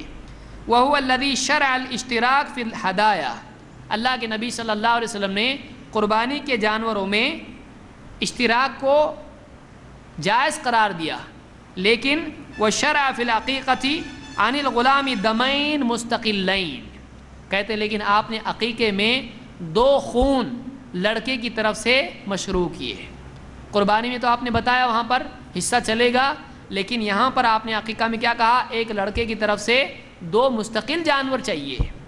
اور کہتے ہیں کہ لا یقوم مقامہما جزور ولا بقرۃ، اور ان 2 کے بدلے میں نہ اونٹ کافی ہو سکتا ہے اور نہ ان کے بدلے میں گائے کافی ہو سکتی ہے۔ یہ کون کہہ رہا ہے؟ ابن قیم رحمۃ اللہ علیہ تحفۃ المودود میں کہتے ہیں۔ تو معلوم ہوا کہ یہ سارا معاملہ قیاس کی بنیاد پر ہے، جو ہم کو نبی نے بتایا کرنے کا، چھٹی ختم ہو گیا، آزاد ہو گیا آدمی۔ اپنی طرف سے خواہ مخواہ آدمی نئے چیزیں نکالے گا، مصیبت آئے گی۔ اگر ایک طرف ایک عالم کا فتویٰ ہے، دوسری طرف دوسرے عالم کا بھی فتویٰ ہے، تو آپ کس کے فتوے کو مانو گے؟ ہمارا منہج یہ ہے کہ ہم اس عالم کے فتوے کو مانتے ہیں جس کا فتویٰ اللہ کے نبی صلی اللہ علیہ وسلم کے قول و عمل سے زیادہ میچ ہوتا ہے، اور اس کے مطابق معلوم ہوتا ہے کہ ہم کو 2 اور 1 ہی کی گنتی یاد رکھنا چاہیے، 7 والی گنتی یاد نہیں رکھنا چاہیے۔ اسی طرح سے کبھی ایسا ہو سکتا ہے کہ کسی کے ہاں بچہ پیدا ہو اور اس کا عقیقہ عین قربانی کے دن آ جائے، تو کیا وہ 1 تیر سے 2 شکار کر سکتا ہے؟ کیا وہ ایسا کر سکتا ہے کہ قربانی اور عقیقہ دونوں میں ایک ہی چیز کی نیت کر لے؟ بعض علماء اس طرف گئے کہ ایسا کر سکتے ہیں، اور بعض علماء نے کہا کہ ایسا نہیں کر سکتے ہیں۔ امام احمد کے اس سلسلے میں 3 اقوال ہیں۔ ایک کہتے ہیں کہ عبداللہ ابن احمد اپنے والد سے روایت کرتے ہیں، امام احمد کے بیٹے کہتے ہیں کہ سألت ابی عن العقیقۃ یوم الاضحیٰ، میں نے اپنے باپ سے قربانی کے دن، عید الاضحیٰ کے دن عقیقے کے بارے میں پوچھا۔ تجزئ ان تکون اضحیۃ و عقیقۃ، کہا کہ کیا عقیقہ اور قربانی دونوں کی نیت سے ایک جانور چل جاتا ہے؟ قال اما اضحیہ و اما عقیقہ علی ما سمیہ، انہوں نے کہا کہ یا تو عقیقہ ہے یا تو قربانی ہے، جو نام لے گا وہ ہوگا، کیونکہ نام لینا پڑتا ہے، یعنی قربانی ہے جو نیت اس نے کی ہے، عقیقہ کی ہے تو عقیقہ ہے، اور اضحیہ کی ہے تو اضحیہ کی ہے، ایک ساتھ دونوں نہیں کر سکتے ہیں۔ تو اس طرح سے امام احمد سے اس کا یہ قول آیا کہ نہیں، اور بعض روایت ان سے یہ بھی آئی کہ چلتا ہے، اس لیے ابن قیم کہتے ہیں کہ ثلاث روایات عن ابی عبداللہ احمد بن حنبل احداها اجزاؤها عنہما والثانیہ وقوعها عن احدہما والثالثہ التوقف۔ امام احمد کا ایک قول یہ ہے کہ دونوں چلتے ہیں، ایک قول ہے کہ دو میں سے ایک ہی چلتا ہے، ایک ہے کہ نہیں معلوم۔ تو یہاں پر جو ہے یہ تین قول امام احمد سے، تو یہاں بھی کنفیوژن ہے۔ امام مالک نے صاف اس کا انکار کر دیا ہے۔ امام مالک سے پوچھا گیا کہ وسئل مالک عن رجل كان سابع ابنه يوم الاضحى وليس عنده الا شاة هل تجزئ عنه في العقيقة والاضحية، کہتے ہیں کہ امام مالک سے پوچھا گیا کہ بچے کا 7واں دن قربانی کا دن ہے اور اس کے پاس ایک ہی بکری ہے، کیا اس کی طرف سے عقیقہ اور قربانی دونوں ہو جائے گی ایک ہی جانور میں؟ فقال بل يعق بها، انہوں نے کہا کہ نہیں، بلکہ اس کو چاہیے کہ اس کا عقیقہ کرے، یعنی عقیقہ باقی ہے اس پر، قربانی اور عقیقہ ایک ساتھ ایک جانور میں جمع نہیں ہوگا، اس کو عقیقہ کرنا چاہیے۔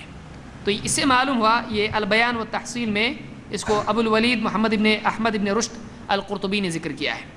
تو علماء میں اس میں اختلاف ہے۔ صحیح بات یہ ہے کہ عقیقہ الگ ہے اور قربانی الگ ہے۔ آپ بولیں گے کیا دلیل ہے کہ دونوں الگ ہیں؟ آئیے 5 باتیں کم سے کم دونوں کے الگ ہونے کی بتا سکتے ہیں، اور جب 2 کیس الگ ہو گئے تو ایک کو دوسرے پر قیاس کر سکتے ہیں؟ نہیں۔ مثال کے طور پر اگر کوئی صاحب کہیں کہ جس کا بھی سفید شرٹ ہے اس کو بلاؤ، تو ظاہر بات ہے بلانے والے کو کیا کرنا پڑے گا؟ ہر ایک کو دیکھنا پڑے گا، ہاں اس کا سفید شرٹ ہے، آ جاؤ اندر۔ اب وہ نام پوچھنا وغیرہ وغیرہ اس کو کوئی ضرورت نہیں ہے، وہ کنڈیشن دیکھے گا سفید شرٹ، اب وہ جس کا بھی سفید شرٹ ہوگا اس کو اندر بلائے گا۔ سمجھ میں آ رہا؟ قیاس اس کو کہتے ہیں کہ ایک حکم دیا گیا ہے، اس کنڈیشن میں جو بھی بیٹھ رہا ہے سب کو لو۔ لیکن اگر کوئی نیلا شرٹ پہن کے آ گیا تو اب بولے گا شرٹ تو ہے نا، سفید شرٹ، 2 باتیں تھی، سفید اور شرٹ، تو شرٹ ہے تو شرٹ والے کو لے سکتا ہے؟ نہیں، ساری شرطیں پوری ہونی چاہیے۔ سمجھ میں آ رہی؟ بہت آسان کر کے سمجھانے کی کوشش کر رہا ہوں، اصول الفقہ میں آتا ہے، کسی اور درس میں ہم اس کو تفصیل سے دیکھیں گے۔ تو کیا یہاں پر دونوں سیم ہیں یا الگ الگ ہیں؟ عقیقہ اور قربانی سیم ہیں یا الگ ہے؟ آئیے دیکھتے ہیں۔ پہلا فرق دونوں میں کیا ہے، عقیقے میں اور قربانی میں؟ عقیقہ زندگی میں ایک بار ہے یا ہر سال؟ عقیقہ زندگی میں ایک بار ہے، لیکن قربانی ہر سال ہے۔ تو دونوں کا معاملہ کیا ہے؟ الگ الگ ہے، کہ یہ ہر سال کیا جاتا ہے، قربانی ہر سال کی جاتی ہے، اور عقیقہ تو اگر دونوں سیم ہیں، عقیقہ کا حکم قربانی ہی کا ہے، تو آپ کو ہر سال کیا کرنا پڑے گا؟ عقیقہ، نانا کا عقیقہ، دادا کا عقیقہ، ہر سال آ رہا۔ اب لوگ کتنے عقیقہ کرتے ہیں؟ بولے عقیقہ قربانی کی طرح ہے، تو ہر سال عقیقہ کرنا چاہیے، کیونکہ قربانی کیا ہے؟ ہر سال ہے۔ تو یہ فرق ہے کہ عقیقہ ایک بار ہے اور قربانی ہر سال ہے۔ نمبر 2، عقیقہ میں جانور کے سلسلے میں لڑکے اور لڑکی کا فرق آیا ہے۔ مرد اور عورت کا کیا ہے عقیقہ میں؟ فرق ہے۔ آپ نے کہا لڑکے کی طرف سے 2 جانور اور لڑکی کی طرف سے 1 جانور، لیکن اگر قربانی کا معاملہ ہے، ایک عورت قربانی کرنا چاہتی ہے تو کتنے جانور، اور آدمی کرنا چاہتا ہے تو ایک عورت ہے، مالدار ہے، اس کے پاس مال ہے، وہ قربانی کرنا چاہتی ہے، اس کو قربانی میں کتنے جانور ذبح کرنے پڑیں گے؟ 1، اس کے اوپر 1 ہی جانور کرنا ہے۔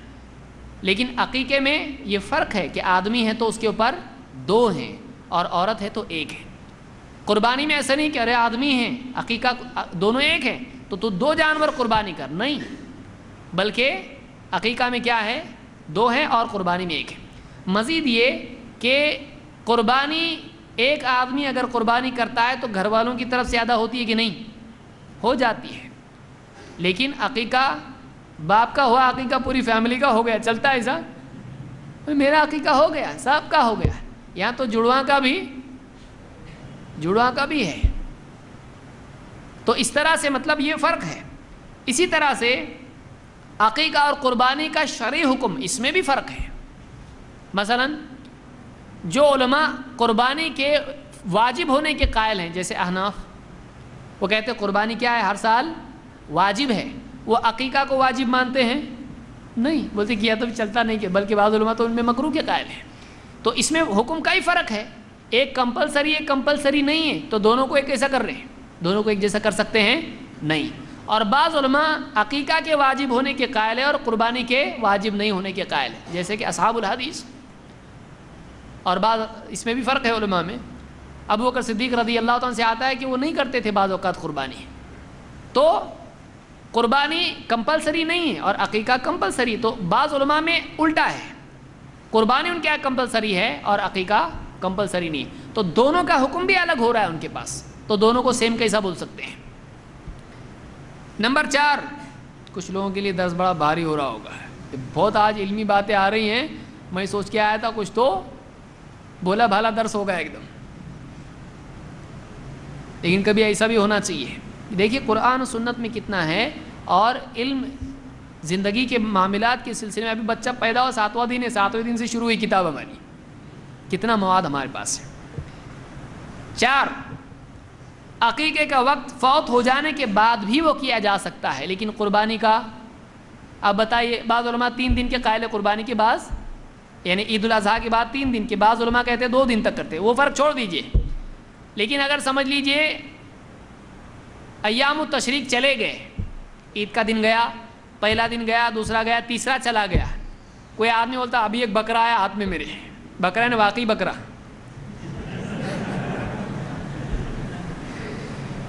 تمثیلی نہیں، اصل کا بکرا، سینگ والا بکرا آیا، اب وہ قربانی کے دن گزر جانے کے بعد 1 ہفتہ چلا گیا، اب قربانی کر سکتا ہے؟ نہیں، دن چلے گئے، لیکن عقیقہ کر سکتا ہے، فرق ہے، عقیقہ بعد میں بھی کر سکتا ہے، لیکن قربانی اس کے دن نکل جانے کے بعد وہ کوئی کرے تو ہوگی قربانی نہیں، لیکن عقیقہ کرے تو ہوگا عقیقہ، دونوں میں فرق ہے۔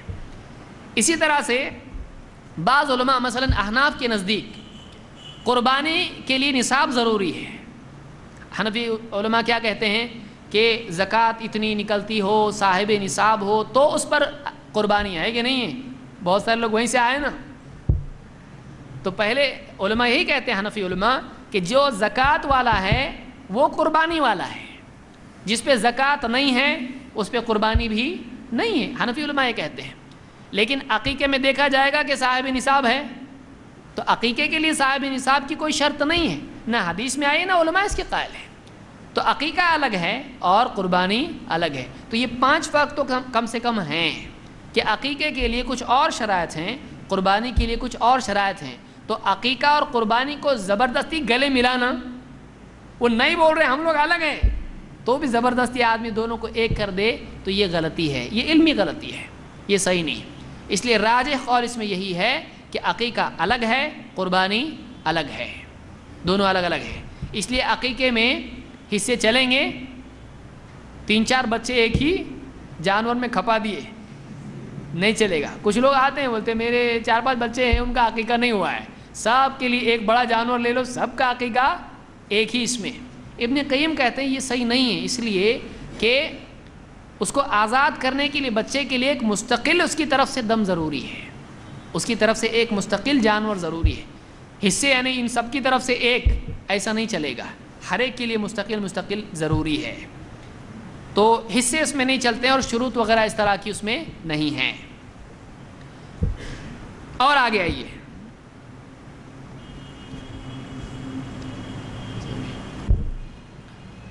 عقیقے میں بڑا جانور چلتا کیا؟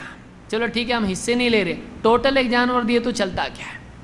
اس میں علماء میں خلاف ہے، کہ بعض علماء اس کے قائل ہیں کہ اگر ایک اونٹ یا ایک گائے ایک بچے کی طرف سے اگر عقیقے میں کریں قربان تو چلتا ہے، کہتے ہیں کہ بڑا ہے نا، 2 کے بدلے 1 کر دیا لیکن بڑا ہے، گوشت زیادہ نکلنے والا ہے، تو کہتے ہیں کہ یعنی ایک جانور چل جاتا ہے، اور بعض اہل علم سے بھی یہ آتا ہے اور صحابی سے بھی یہ دلیل ہم کو ملتی ہے۔ انس ابن مالک رضی اللہ تعالیٰ عنہ کے بارے میں آتا ہے کہ قتادہ کہتے ہیں ان انس ابن مالک کان یعق عن بنیہ الجزور، انس ابن مالک رضی اللہ تعالیٰ عنہ اپنے بچوں کی طرف سے جزور یعنی اونٹ قربانی عقیقے میں دیتے تھے، یعنی اونٹ کی قربانی دیتے تھے۔ اس کو امام طبرانی نے روایت کیا اور یہ صحیح روایت ہے۔ حضرت انس سے دو روایتیں ہیں، ایک ان کا اپنا عمل کہ وہ ایسا کرتے تھے، یہ روایت صحیح ہے، لیکن ایک روایت یہ ہے کہ اللہ کے نبی صلی اللہ علیہ وسلم ایسا کرتے تھے، وہ روایت ضعیف ہے، اس کو بھی یاد رکھیں، دونوں میں فرق ہے۔ تو مرفوع ضعیف ہے اور موقوف صحیح ہے، لیکن اس پر صحابہ کا اتفاق نہیں ہے۔ حضرت عائشہ رضی اللہ تعالیٰ عنہ جو اکثر روایتیں عقیقے کی آئی ہیں اس کی راویہ ہیں، عقیقے کی آپ سے پہلے دیکھی روایتیں کس نے روایت کی، ان کو اکثر روایتیں حضرت عائشہ سے آئی ہیں۔ حضرت عائشہ نے بڑے جانور کی قربانی کا انکار کیا ہے۔ اب صحابہ میں جب اختلاف ہو جائے کسی مسئلے میں تو کیا کریں گے؟ فَإِن تَنَازَعْتُمْ فِي شَيْءٍ فَرُدُّوهُ إِلَى اللَّهِ وَالرَّسُولِ، ہمارا اصول یہی ہے کہ جب تم میں کسی مسئلے میں اختلاف ہو جائے تو اس بات کو اللہ اور اس کے رسول کی طرف پھیر دو۔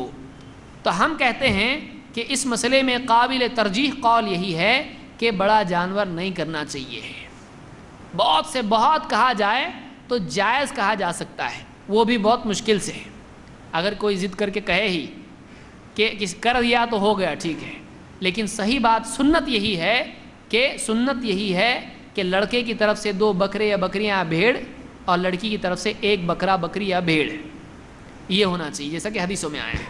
آئیے دیکھتے ہیں اس کی کیا دلیل ہے کہ ایسا نہیں کرنا چاہیے۔ ابن ابی ملیکہ کہتے ہیں کہ نفس لعبد الرحمن ابن ابی بکر غلام، عبد الرحمن ابن ابی بکر حضرت ابو بکر صدیق رضی اللہ تعالیٰ عنہ کے بیٹے، ان کے یہاں پر ایک لڑکا پیدا ہوا۔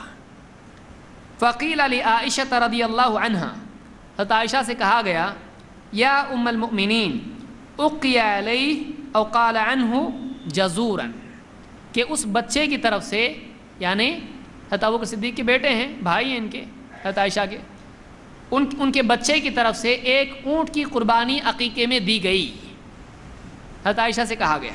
جواب میں انہوں نے کیا کہا؟ فقالت معاذ اللہ، اللہ کی پناہ۔ حضرت عائشہ کیا کہہ رہی ہیں؟ جیسے آدمی کہتا ہے اعوذ باللہ، کیا کر رہے ہیں، استغفر اللہ، اعوذ باللہ۔ حضرت عائشہ نے کیا کہا؟ معاذ اللہ، اللہ کی پناہ۔ ولیکن ما قال رسول اللہ صلی اللہ علیہ وسلم، بلکہ ایسا ہونا چاہیے جیسا اللہ کے رسول صلی اللہ علیہ وسلم نے کہا ہے۔ کیا؟ شاتانی مکافئتان، ہونا کیسا چاہیے؟ جو اللہ کے نبی صلی اللہ علیہ وسلم کا حکم ہے، 2 برابر کی بکریاں، ایسا ہونا چاہیے۔ اور یہ جو اونٹ کیا، اللہ کی پناہی کیا کیا ہے؟ تو حضرت عائشہ نے کیا کیا؟ اس پر انکار کیا ہے۔ تو جب صحابہ میں کسی چیز میں اختلاف ہو جائے تو اس میں ہم کو کیا کرنا پڑے گا؟ ترجیح دینا پڑے گا کس کا قول راجح ہے، کس کا قول زیادہ مضبوط ہے۔ اور حدیثیں چونکہ 2 کی ہیں اور حضرت عائشہ کا فتویٰ بھی یہاں پر 2 کا ہے، اور اس پر انہوں نے ناراضگی کا اظہار کیا، بلکہ معاذ اللہ کہا، اعوذ باللہ کہا، اس سے معلوم ہوتا ہے کہ وہ صحیح نہیں ہے، مناسب نہیں ہے، انہوں نے انکار کیا اس کے اوپر۔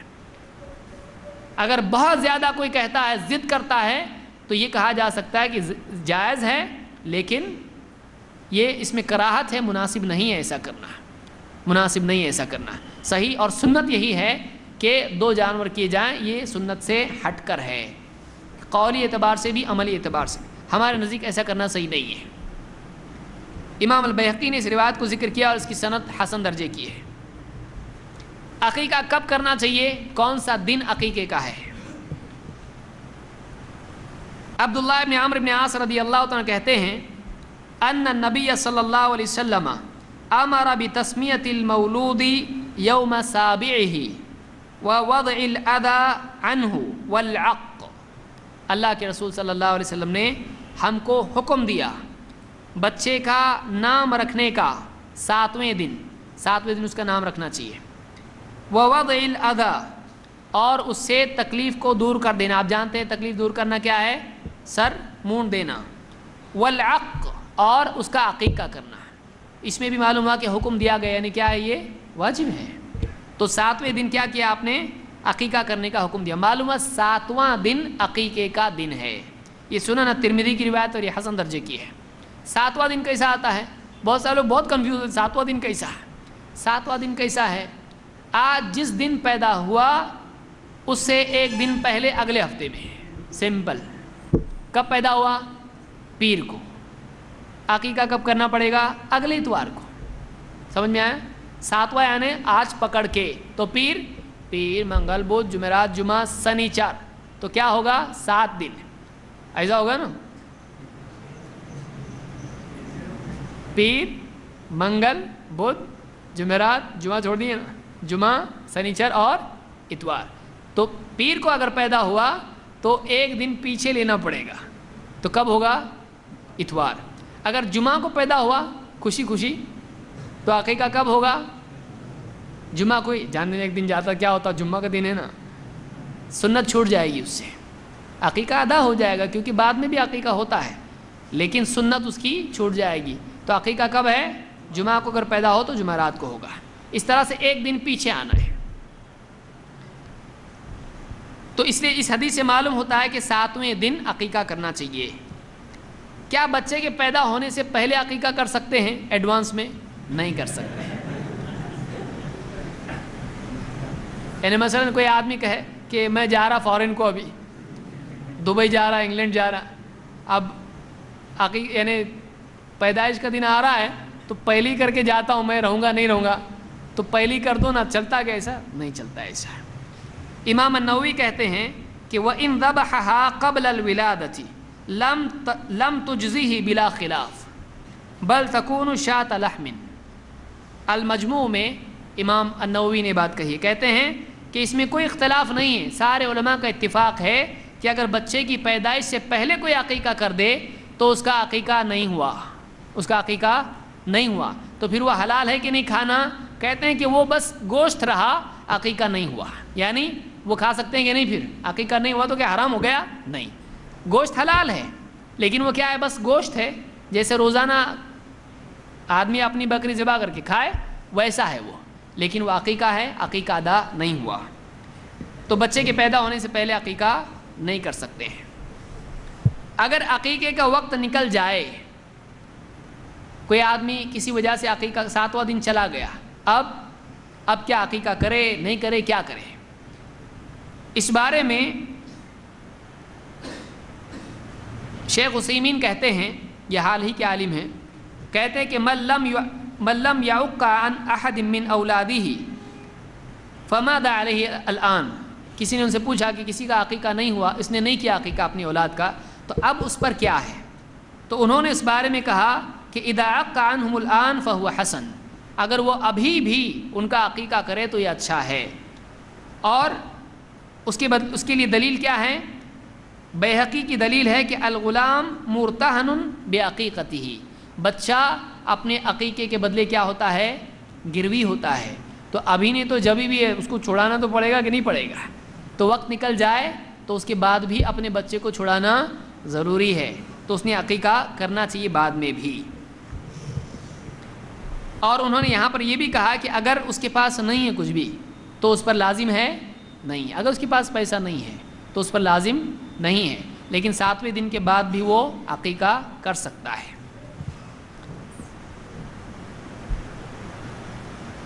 جس کا عقیقہ نہیں ہوا ہو، والدین کو معلوم نہیں تھا، وفات ہو گئی ان کی، اب یہ بچا، تو اب یہ اپنا عقیقہ کرے یا نہیں کرے، کیا کرے؟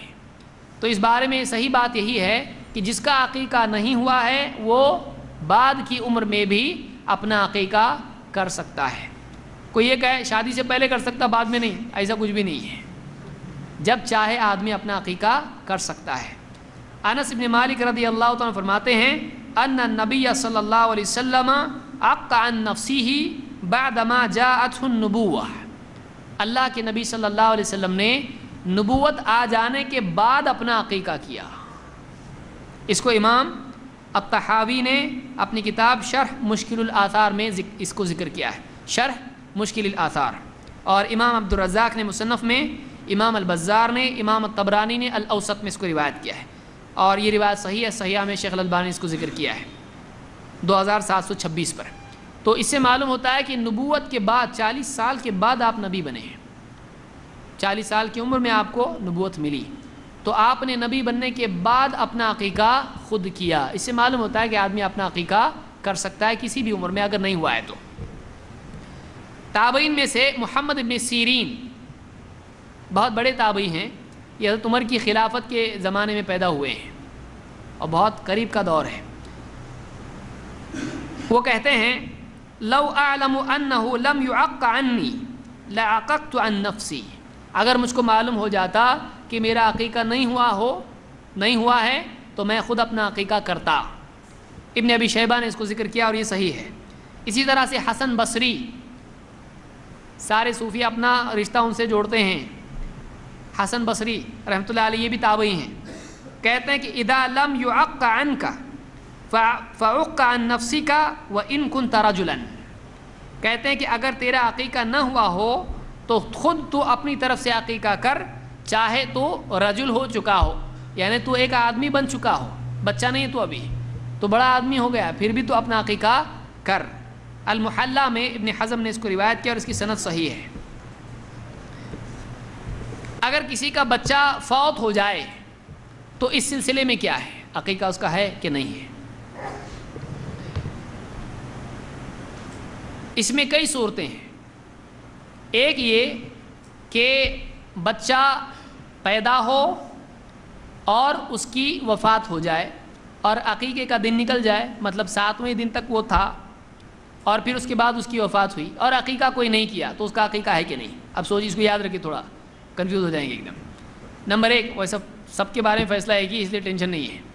اگر 7ویں دن تک بچہ تھا اور اس کی وفات ہو گئی لیکن باپ کسی وجہ سے عقیقہ نہیں کر سکا، ICU میں تھا بچہ، بھاگ دوڑ میں ٹائم نکل گیا، ایک دم ٹینشن تھا، بیوی اس کی جو ہے اس کے پریشانی تھی، کچھ وقت نکل گیا اور بچے کی موت ہو گئی، اس پہ عقیقہ ہے یا نہیں؟ 7ویں دن سے پہلے بچے کی وفات ہو گئی تو عقیقہ ہے یا نہیں؟ بچہ پیدا ہوا اور 9واں مہینہ تھا، اچھا مطلب، اور بچہ پیدا ہوا تو بچہ زندہ پیدا نہیں ہوا، فوت شدہ ہی پیدا ہوا، مرا ہوا بچہ پیدا ہوا، یا بچہ 4 مہینے سے پہلے کا، جس کو سخت کہتے ہیں یا جس کو جنین کہتے ہیں عربی زبان میں، جنین ہے وہ، تو 4 مہینے سے پہلے ہی حمل ساقط ہو گیا تو اس پر عقیقہ ہے یا نہیں؟ تو کئی صورتیں اس میں ہو رہی ہیں۔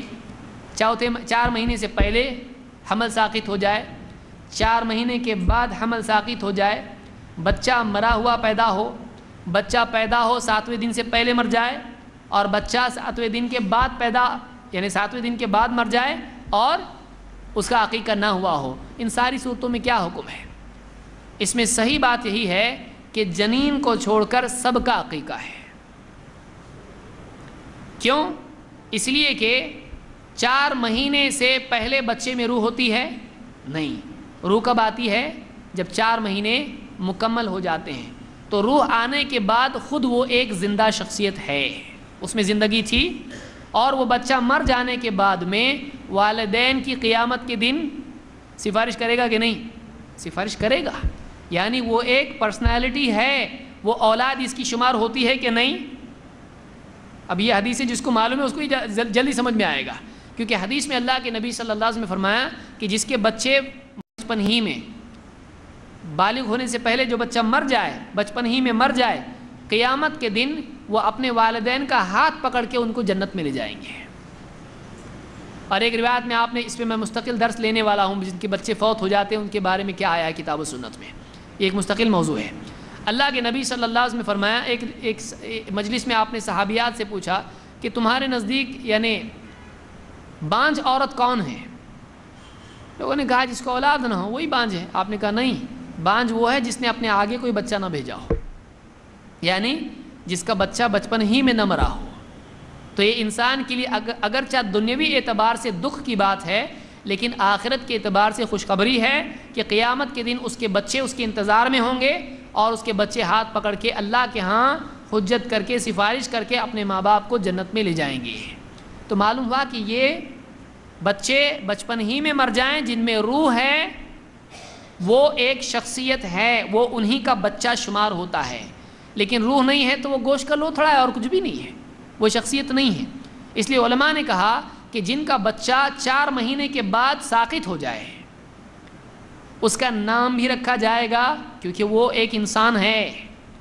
اور یہ بہت سارے لوگوں کے لیے نہیں بات ہوگی، ورنہ عام طور سے علماء کا یہی فتویٰ ہے، اس کا نام بھی رکھا جائے گا اور اس کا عقیقہ بھی کیا جائے گا، چاہے وہ مرا ہوا پیدا ہو۔ 4 مہینے کے بعد اگر بچہ پیدا ہوتا ہے تو اس کا بھی عقیقہ ہے، اس لیے کہ اس میں روح تھی۔ یہی فتویٰ اللجنۃ الدائمہ کا ہے۔ میں عربی عبارت پوری نہیں پڑھ رہا ہوں اس لیے کہ لمبا ہو جائے گا۔ یہی فتویٰ اللجنۃ الدائمہ کا ہے، شیخ بکر ابو زید، اسی طرح سے شیخ صالح الفوزان، عبدالعزیز آل الشیخ جو اس وقت میں سعودی عرب کے چیف مفتی ہیں، سب سے بڑے مفتی ہیں، شیخ عبدالعزیز آل الشیخ، عبدالعزیز آل الشیخ، نابینا ہے وہ، اور ان سے پہلے جو تھے شیخ عبدالعزیز بن باز، ان سب کا یہی فتویٰ ہے کہ بچے کی وفات ہو جائے تو اس کا کیا ہے؟ عقیقہ ہے۔ ہاں، صرف جنین کا عقیقہ نہیں ہے۔ کیا دلیل ہے؟ حدیث میں خود ہے مال غلام عقیقہ، ہر بچے کے ساتھ عقیقہ ہے، اس کو بچہ گنتے ہو اپنا، اس کے ساتھ عقیقہ ہے۔ اسی طرح سے حدیث میں ہے کہ کل غلام رہینۃ بعقیقتہ، ہر بچہ اپنے عقیقے کے بدلے میں گروی ہوتا ہے، اس کو بچہ گنتے ہو تو وہ تمہارا بچہ ہے، کیونکہ اس میں جان تھی، اس میں روح تھی، پھر وہ مر گیا۔ تو یہ حدیث عام ہے، اس اعتبار سے مرا ہوا بچہ بھی پیدا ہو تو اس کا بھی عقیقہ ہے۔ اور 4 ماہ سے اگر پہلے پیدا ہو تو جیسا کہ میں بتا چکا ہوں، اس کے بارے میں یہی ہے کہ اس کا عقیقہ نہیں ہے، چاہے معلوم ہو کہ یہ یعنی بچہ نر تھا، مادہ تھا، جو بھی تھا، ٹیکنیکلی اگر معلوم ہوتا ہے تو بھی نہیں، اگر 4 مہینے سے پہلے تھا تو اس کا عقیقہ نہیں ہے۔ اسی طرح سے کچھ اور احکام ہیں کہ عقیقے میں ذبح کیسے کریں، اس کے کیا احکام ہیں، اور بچے کا سر پہلے مونڈیں یا عقیقہ پہلے کریں، کیا پہلے کرنا چاہیے۔ حدیث میں اللہ کے نبی صلی اللہ علیہ وسلم فرماتے ہیں کل غلام رہینۃ بعقیقتہ، ہر بچہ اپنے عقیقے کے بدلے گروی ہوتا ہے، یذبح عنہ یوم سابعہ، 7ویں دن اس کی طرف سے ذبح کرنا چاہیے، ویحلق رأسہ ویسمى، اور اس کا سر مونڈنا چاہیے اور اس کا نام رکھنا چاہیے۔ یہاں پر 3 باتیں آپ نے بیان کی، ذبح کرو اور سر مونڈو اور نام رکھو۔ عربی زبان کے قاعدے کے اعتبار سے اور میں ترتیب نہیں ہوتی ہے، کوئی چیز کہی جائے یہ اور یہ اور یہ، جیسے کوئی آپ سے کہے میں نے پانی پیا، میں نے کھانا کھایا اور میں نے جوتے اتارا، تو آپ اس سے یہ نہیں لے سکتے ہو کہ اس ترتیب سے اس نے کیا ہے، آگے پیچھے بھی ہو سکتا ہے، کیونکہ وہ لسٹ بتا رہا ہے میں نے کیا کیا کیا، یہ عربی کا قاعدہ ہے، اصول فقہ میں یہ دیکھا جاتا ہے۔ تو واو جو ہے یہ ترتیب کے لیے نہیں آتا ہے، اسی لیے بعض علماء نے کہا اس میں واو کے ساتھ آیا تو آگے پیچھے کچھ بھی چلتا ہے، چاہے آپ پہلے قربانی کریں یا چاہے بچے کا سر پہلے مونڈیں، سب چلتا ہے۔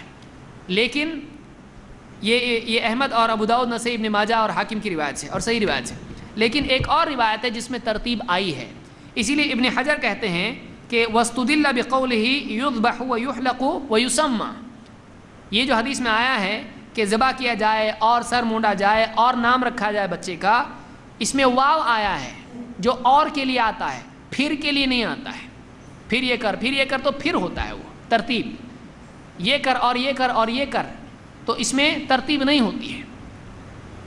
تو اس لیے کہتے ہیں کہ اس سے بعض علماء نے دلیل لی علی انہ لا یشترط الترتیب فی ذلک، کہتے ہیں کہ اس میں کوئی ترتیب نہیں ہے، آگے پیچھے کچھ بھی کر سکتے ہیں، لیکن کہتے ہیں کہ وقد وقع فی روایت لأبی الشیخ فی حدیث سمرہ یذبح یوم سابعہ ثم یحلق، کہتے ہیں ابو الشیخ، یہ بڑے عالم گزرے، ان کی کتاب مشہور العظمہ اور بھی کتابیں ہیں، کہتے ہیں ابو الشیخ کی روایت میں ہے کہ 7ویں دن ذبح کیا جائے پھر اس کا بچے کا سر مونڈا جائے، 7ویں دن ذبح کیا جائے اور پھر اس کا سر مونڈا جائے، تو معلوم ہوتا ہے کہ پہلے سر یعنی پہلے ذبح کیا جائے اور پھر سر مونڈا جائے۔ یہ فتح الباری میں انہوں نے ذکر کیا ہے۔ ذبح کرتے ہو کیا کہے، قربانی جب کر رہا ہے آدمی تو اس وقت میں کیا کہے، ایک روایت جس کو حضرت عائشہ نے ذکر کیا ہے اور ابن ابی الدنیا نے اپنی کتاب النفقۃ علی العیال، النفقہ علی العیال، اس کتاب میں انہوں نے ذکر کیا ہے اس میں اللہ کے رسول صلی اللہ علیہ وسلم نے فرمایا اذبحوا علی اسمہ وقولوا، اللہ کا نام لے کے ذبح کرو اور کہو بسم اللہ اللہم منک و الیک. بسم اللہ تو کہتے ہی ہم لوگ، اللہم منک و الیک، اے اللہ تیری ہی طرف سے یہ ہے نعمت بچے کی یا یہ جانور ذبح کرنے کے لیے، اے اللہ تیری ہی طرف سے ہے، وہ الیک اور تیری ہی طرف ہم یہ پہنچا رہے ہیں، یعنی تیرے لیے ہے. ہذہ عقیقۃ فلان، یہ عقیقہ ہے فلاں کا. فلان مطلب نام نہیں، وہ فلان کا مطلب ہوتا ہے سو اینڈ سو کا. تو وہاں پر کیا ہے، کسی کے بچے کا نام احمد ہے تو کہے گا ہذہ عقیقۃ احمد. تو یہ اللہم منک و الیک، اے اللہ تیری طرف سے ہی ہے اور تیرے لیے ہے اور یہ فلاں کا عقیقہ ہے. اسی لیے جس بچے کا نام ہے عقیقہ اس کا نام لے کے عقیقہ کرے گا. تو یہ النفقہ علی العیال میں ابن ابی دنیا نے اس کو ذکر کیا ہے. بیہقی میں اسی طرح کی ایک اور روایت ہے اور جس کو امام نووی نے حسن کہا ہے. اس میں اس طرح سے الفاظ ہیں وقولوا بسم اللہ واللہ اکبر. بسم اللہ واللہ اکبر، یہ اللہ اکبر کی زیادتی یہاں پر. بسم اللہ واللہ اکبر اللہم لک و الیک، اے اللہ یہ تیرے ہی لیے ہیں اور تیری ہی طرف ہے، تیری خاطر ہم کر رہے ہیں. ہذہ عقیقۃ فلان، یہ فلاں بچے کا عقیقہ ہے، یہ بچے کا نام لے کے بولنا پڑے گا، اس کا عقیقہ ہے. یہ امام البیہقی نے اس کو اپنی کتاب السنن الکبریٰ میں ذکر کیا ہے اور المجموع میں امام النووی نے اس کو حسن کہا ہے. اس میں اور کچھ چیزیں ہیں کہ بعض علماء اس طرف گئے ہیں کہ جو جانور ہوتا ہے اس کی ہڈیوں کے جوڑ کے علاوہ بیچ میں سے ہڈی توڑنا نہیں چاہیے. اس سلسلے میں ایک حدیث بیان کی جاتی ہے کہ محمد ابن علی ابن حسین ابن علی ابن ابی طالب، ان کی روایت ہے، کہتے ہیں ان نبی صلی اللہ علیہ وسلم قال فی العقیقۃ، آپ صلی اللہ علیہ وسلم نے عقیقے کے بارے میں کہا التی عقتها فاطمۃ عن الحسن والحسین، جو حضرت فاطمہ نے حسن و حسین کی طرف سے عقیقہ کیا تھا.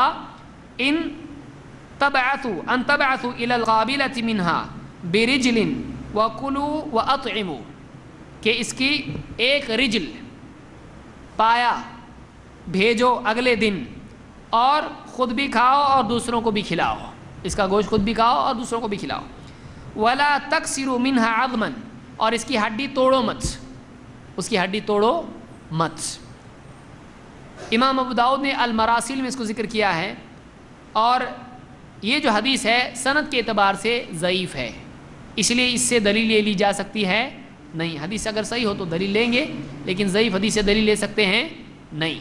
تو بعض علماء اس طرف گئے اس حدیث کی وجہ سے کہ بیچ میں سے ہڈی توڑنا نہیں چاہیے، بلکہ کیا ہے جانور کو ذبح کرتے وقت میں اس کے پورے ہڈیوں کے جوڑ پہ سے اس کو کاٹنا چاہیے، بیچ میں سے جو توڑتے ہیں ہڈی اس کے ٹکڑے نہیں کرنا چاہیے. لیکن یہ بات صحیح نہیں ہے اور سلف میں سے اس کے قائل اگرچہ ہیں. مثال کے طور پر عطا کہتے ہیں، عطا ابن ابی رواح کہتے ہیں کہ تقطع جدولا ولا یکسر لها عظم، کہتے ہیں جوائنٹس پہ سے اس کو کاٹا جائے گوشت کو اور الگ الگ کیا جائے، لیکن اس کی ہڈیوں کو توڑا نہیں جائے. یہ بیہقی میں قول ہے. لیکن الزہری جو کہ وہ بھی تابعی ہیں، تابعی یہ بھی تابعی وہ بھی، امام الزہری کہتے ہیں کہ تکسر عظامها ورأسها، کہ اس کی ہڈیاں، اس کی کھوپڑی جانور کی یہ سب کی سب کیا کی جائے، یہ توڑی جائے، اس کو توڑنے میں ہڈیوں کی کوئی پرابلم نہیں ہے. ولا یمس الصبی بشیء من دمها، اور وہ جو خون ہے جانور کے ذبح کرنے کا بچے کے سر پر اس کو ہرگز نہ لگایا جائے. اس کو المحلہ میں ابن حزم نے ذکر کیا ہے اور یہی قول امام مالک اور امام الشافعی کا ہے. یہ الاستذکار میں ابن عبد البر نے اس کو ذکر کیا ہے. امام مالک اور امام شافعی بھی کہتے ہیں کہ ہڈی توڑ سکتے ہیں اور خون سر پہ لگانا نہیں چاہیے بچے کے. تو ہڈی توڑنے کی ممانعت کے بارے میں کوئی دلیل ہے نہیں، اور علماء میں تابعی میں اس میں اختلاف ہے. ہم کہتے ہیں جب وہ چیز دلیل سے منع ثابت نہ ہو تو زبردستی کسی چیز کو شریعت میں منع قرار دیا جا سکتا ہے نہیں. ایک بات علماء نے یہ بھی کہی کہ ہڈی توڑیں گے نہیں اس کا فائدہ کیسا ہوگا، ہڈی جب توڑیں گے تبھی تو اس کا گودا استعمال کیا جا سکتا ہے. تو گوشت کا پورا نفع ہڈی کے توڑنے میں ہے. اور امام مالک کہتے ہیں کہ جاہلیت میں لوگ ایسا کرتے تھے کہ ہڈی کو توڑتے نہیں تھے، ہڈی کے ٹکڑے نہیں کرتے تھے. تو جاہلیت کی مخالفت آج کرنا کیا ہے؟ ضروری ہے. تو ہڈی کو توڑا جائے گا جان بوجھ کے جانور کی. کیا بچے کے سر پر خون لگایا جا سکتا ہے؟ آپ اس سے پہلے دیکھ چکے ہیں. اللہ کے نبی صلی اللہ علیہ وسلم فرماتے ہیں یعق عن الغلام ولا یمس رأسه بدم. بچے کا عقیقہ کیا جائے لیکن وہ جو ذبح کا خون ہے بچے کے سر پہ نہ لگایا جائے. ابن ماجہ کی روایت اور صحیح ہے. پھر کیا کیا جائے؟ اس کے بدلے میں اسلام نے ایک دوسرا عمل بتایا ہے. ابو بریدہ کہتے ہیں کننا فی الجاہلیت اذا ولد لاحدنا غلام ذبح شاة ولطخ رأسه بدمها. جاہلیت میں ہم ایسا کرتے تھے کہ ہمارے ہاں اگر بچہ پیدا ہوتا تو ہم اس کی طرف سے ایک بکری ذبح کرتے اور اس کا خون بچے کے سر پر لگاتے. بکری ذبح کرتے اور اس کا خون بچے کے سر پہ لگاتے. فلما جاء اللہ بالاسلام. لیکن پھر جب اللہ نے ہم کو اسلام دیا کننا نذبح شاة ہم پھر بکری ذبح کرتے ونحلق رأسه اور بچے کا سر مونڈتے ونلطخه بزعفران اور بچے کے سر پر خون لگانے کی بجائے زعفران لگاتے تھے. زعفران آپ کو معلوم ہے پیلے رنگ کا ہوتا ہے زعفران. بہت سارے لوگ اس کو مٹھائیوں میں ڈالتے ہیں, شیر خورمے میں بہت سارے لوگ ڈالتے ہیں. تو زعفران جو ہے اس کو گیلا کر کے خون کی جگہ پیلے رنگ کا سرخی مائل وہ ہوتا ہے, اس کو زعفران بولتے ہیں. خوشبو ہوتی ہے. اکثر تو نقلی ملتا ہے, بہت کم اصلی ملتا ہے. تو زعفران جو ہے اصلی و نقلی جو ہی ہے زعفران نام تو بیچارے گا. تو بچے کے سر پہ کیا کیا جائے؟ زعفران لگایا جائے. وہ اس جاہلیت کی رسم کا خلاف ہے کہ ہم خون نہیں لگاتے, ہم کیا لگاتے ہیں؟ خوشبودار زعفران لگاتے ہیں. یہ سنن ابی داؤد کی روایت ہے اور صحیح روایت ہے. اسی طرح سے حضرت عائشہ کی روایت ابن حبان کی فرماتی ہیں کانوا فی الجاہلیت اذا عقوا عن الصبی. جاہلیت میں جب لوگ اپنے بچے کی طرف سے عقیقہ کرتے تھے خضبوا قطنة بدم العقیقہ, ایک ٹکڑا روئی کا لیتے تھے یا سوت کا لیتے تھے, ایک کپڑا لیتے تھے, اس کو خون میں بھگوتے اور فاذا حلقوا رأس الصبی جب بچے کا سر مونڈتے وضعوها على رأسه وہ کپڑا خون میں بھیگا ہوا اس کے سر پر رکھتے. فقال النبی صلی اللہ علیہ وسلم اجعلوا مکان الدم خلوقا. آپ نے کہا خون کی جگہ تم کیا کرو؟ خون کی جگہ خوشبو اختیار کرو, خون کی بجائے زعفران تم سر پہ لگاؤ. تو ابن حبان کی روایت اور صحیح روایت ہے. اسی طرح سے عقیقہ کی دعوت دے سکتے کہ نہیں, یا گوشت بانٹنا چاہیے؟ عقیقہ کے لیے دعوت دی جا سکتی ہے, اور عقیقے کے دن خاص طور سے بچے کے لیے مہمانوں کو چاہیے کہ وہ دعا کریں. یہ بھی ادب اسلام میں ہے. معاویہ ابن قرہ کہتے ہیں, یہ تابعی ہیں, کہتے لما ولد لی ایاس, جب میرے ہاں ایاس پیدا ہوا ان کا بیٹا, دعوت نفرا من اصحاب النبی صلی اللہ علیہ وسلم, میں نے اللہ کے نبی صلی اللہ علیہ وسلم کے بعد صحابہ کو دعوت پر بلایا. فاطعمتهم فدعوا, میں نے ان کو کھانا بنا کے کھلایا تو انہوں نے دعا کی. فقلت انکم قد دعوتم, میں نے کہا کہ آپ لوگوں نے تو دعا کی ہے. فبارک اللہ لکم فیما دعوتم, اللہ تعالیٰ تمہاری دعاؤں میں برکت ڈالے. وانی ان ادعو بدعاء فامنوا, اب اگر میں کچھ دعا کروں تو آپ میری دعا پر آمین کہنا. کیا کہا؟ آپ تو دعا اپنی اپنی کرے جو کرنے کا تھا آپ کو, میرے کو کچھ دعا کرنے کی بھی میرے بچے کے لیے, تو اب میں اگر دعا کروں اپنے بچے کے لیے تو آپ اس پہ آمین ضرور کہو. اور کہتے ہیں کہ فدعوت له بدعاء کثیر, میں نے بہت دعا کی اپنے بچے کے لیے. فی دینہ وعقلہ وکذا, اپنے بچے کے دین کے لیے, اپنے بچے کی عقل کے لیے دعا کی, اور بھی دعائیں کی. دیکھیے وہ عقل کے لیے بھی دعا کرتے تھے, اور سب سے پہلے کس چیز کے لیے کرتے تھے؟ دین کے لیے. ان کے نزدیک دین سب سے قیمتی تھا. یہاں تو کیا ہے, لمبی عمر ملے تیرے کو, بہت تیرے پاس جو ہے مرسڈیز آئے, 4-5 بنگلے ہو, ایک ہم کو بھی دے. دنیا ہی دنیا رہتی ہے. تو فی دین ہی و عقل ہی و قدا, دین عقل میں کے سلسلے میں انہوں نے دعا کی اور انہوں نے اس پر آمین کی.